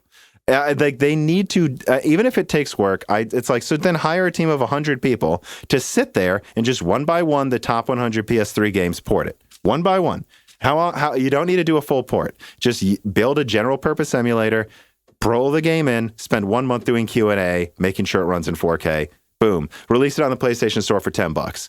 Like, do you not want to make money? I just don't understand what the fuck Sony's doing. Like, I don't know either. I mean, they have all these patents too, where I talk about this as a trophy guy, where I'm like, don't you understand that you could just release all your PS1 and PS2 games with trophies on them? And you can make it part of PlayStation Plus. You could say every month we're bringing a PS2 classic for free if you have PlayStation Plus. This is our competition, our longevity, our heritage. We're going to bring you one PS3 game or PS2 game every other month. We'll leapfrog. Now you get Resistance 1 with trophies in 4K. Oh, now you get... Resistance, that one Uprising launch PS2 game. We like fighting Soviets. I love that game. We're bringing that in 4K. You build a general purpose emulator. We know they already have one for PS2. And just if you're worried, have a team of 100 people, Q&A, each one once per month, and just release them to PlayStation Plus next to a PS5 game. There's your answer. You just matched... I just dropped my pencil. You just matched Game Pass. It's like the incompetence that they haven't done that blows my mind. Like, it's so obvious. It just takes the will to do it. Right. And I also think that the connection between late Xbox 360 era with Don Matrick and PS5 There's era such a now parallel with Jim Ryan is that they're businessmen. They don't play games. And I know that that's not always important. Operations and executive skill is important. But you can just tell by the way Jim Ryan talks about games that he doesn't play them and he doesn't understand them. And we need, like, the fact that they demoted basically Shuhei Yoshida and they sidelined Scott Rhodey and all these guys that know games to promote Jim Ryan, who doesn't know anything about games, I think is fine. But I think that they need to have someone whispering in his ear about, hey, this is why when you signed off on that PS3 and Vita closure thing, which you did sign off on, obviously, that was really fucking stupid and you had no idea what you were talking about. And by the way, all of these yes men around you have no idea what they're talking about. Right? Like they need to have those Dude, it worries me because I cover Intel a lot and they fell behind AMD. How does a company 10 times bigger than AMD fall behind in technology for 5 years straight or something, which is kind of what's happening? Well, they just completely lost any reality with like what people wanted, what they needed to design. They assumed no one would catch up to them again. I'm seeing parallels between Sony and Intel. It's starting to worry me a bit. I don't think it's as bad, though. I don't think it's like when Intel just buys McAfee for $7 billion for some goddamn reason. I don't think it's that bad, but... Well, I don't think it's that bad either in the sense that people will bring up, and it's right, is that Sony has so much inertia with PlayStation that, I mean, they're selling all these consoles on inertia because there's really not that. Well, Intel has inertia too, to be fair. I was as a layman, I was always surprised because I remember growing up and Intel being everything, Pentium and all that kind of stuff. And if you had an AMD processor card or an AMD processor sticker on your thing, people were like, "Oh, that's kind of bootleg."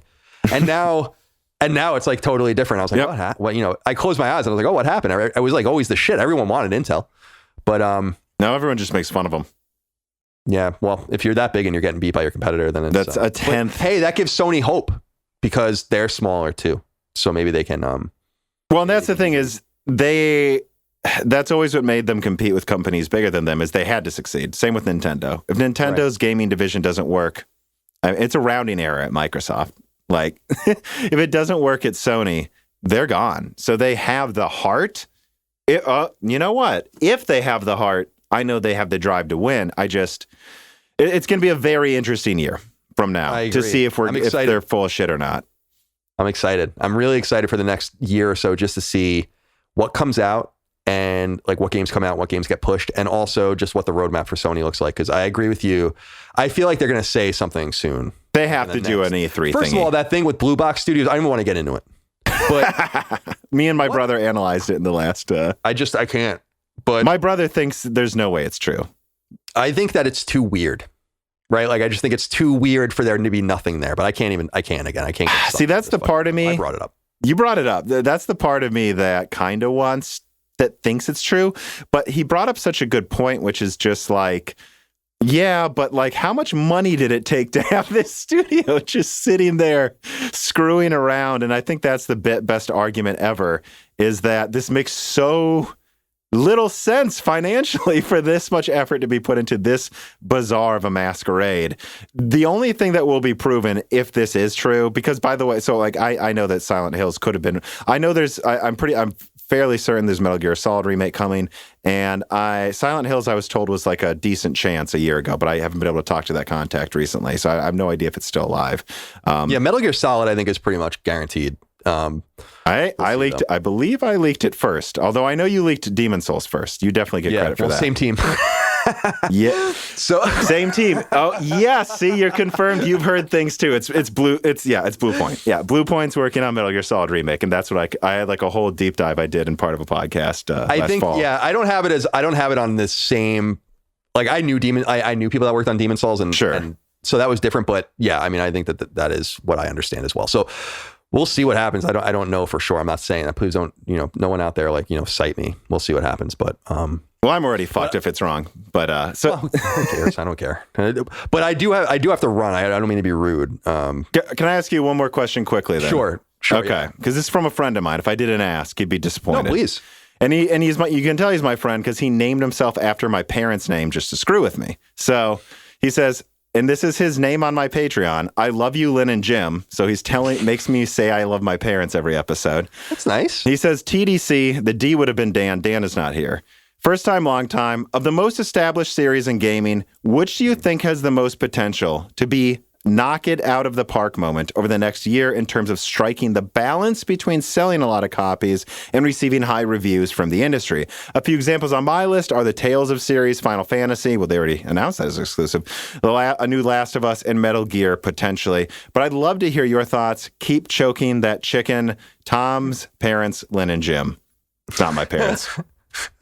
I don't know. I mean, as far as the next year of games that will probably come out, I think I'm wondering about Horizon specifically bumping I don't know if you saw Guerrilla had a 250% ROI on Horizon's PC port, and they're clearly trying to make. No, I didn't see that. Yeah, like it was in their in Sony's financials where they made a massive amount of money on it, and I feel like they're trying to make Horizon into a thing. So I think in the short term, I think very similar to Assassin's Creed 2, I think you can see a jump where this becomes a really huge thing, starting with Horizon 2. In the long term, I think that it's going to be about the revival. Like Tales I love Tales. That would be wishful thinking, but I think it's going to be about the revival of something great. And it's funny we brought up Konami because you have to feel like I'm sure you do, that there's so much latent power. It's like in their brand that it's got to be like Metal Gear, Castlevania, something. And that's the problem is Konami doesn't have the drive to really make these games anymore, but Sony does. So let them make you money. Like I don't understand. I think that's what don't you think that's what the Death Stranding trailer was telling us? Oh, you mean the ad for the Metal Gear Solid remake? Also, with his Dutch flag on his. It's just Kojima is a psychopath. Yeah, what annoyed me too is that like people are like, "Oh, he just did that on his own," and I'm like, "No, Sony with that," which is even with the music even worse. You cannot do that on your own. They would not. Sony would murder someone. I actually, a marketer at a first-party team, when I tweeted out that there was no way he did that on his own, he's like, I can only imagine what Sony's lawyers would do to Kojima if he did something like that. So it's like, that didn't happen in a vacuum, which is what makes it so fucking weird. I think it confirms he's not working on it, but Metal Gear Solid's coming. I think that's what it is too, but I think the Dutch flag thing could be a shout out to Decima and Guerrilla. Yeah. Or it could be a shout out to Blue Box Studios. So. Yeah. Well, if anyone who's from the Sacred Symbols camp listens to this, we literally made it a major part of the last Broken Silicon simply because we ended up talking about the Blue Box conspiracy, even if it's off subject, for like 20 minutes because we couldn't get over how freaking weird it was. It's so weird. If you want to hear a counter argument, though, where my brother basically just tries to kill everyone's hopes and dreams for 20 minutes, I think he actually makes a good case. I'd recommend that as well. But, I'll check it out because I'm God, I don't even know what to think. That's right. I'm in the middle. I really don't know. I think there's an absurd amount of coincidences, but at the same time, really, they spent that much money from 2015 for something that then comes out, and I don't know. Kojima's a psychopath. If it's true, if it's not true, Blue Box is fucked. I mean, that's really all there is to say. Indeed, I would totally agree. All right, well, any better. I know you've got to go. I want to thank you for making this a rather girthy episode. Yeah, you're very welcome. I'm sorry that I have to go, quote unquote, so soon, but I promised my girlfriend I'd eat with her tonight. So, well, you see, she's the enemy. She is. The enemy's within. Thanks for coming on the show. I really enjoyed talking to you. I hope we can talk again. And do you want to plug yourself fully and competently at the end here, though, so everyone knows where to find you. Sure. Yeah. You can find me on Twitter at No Taxation, and all my stuff's at Last Stand Media, which you can just go to laststandmedia.com.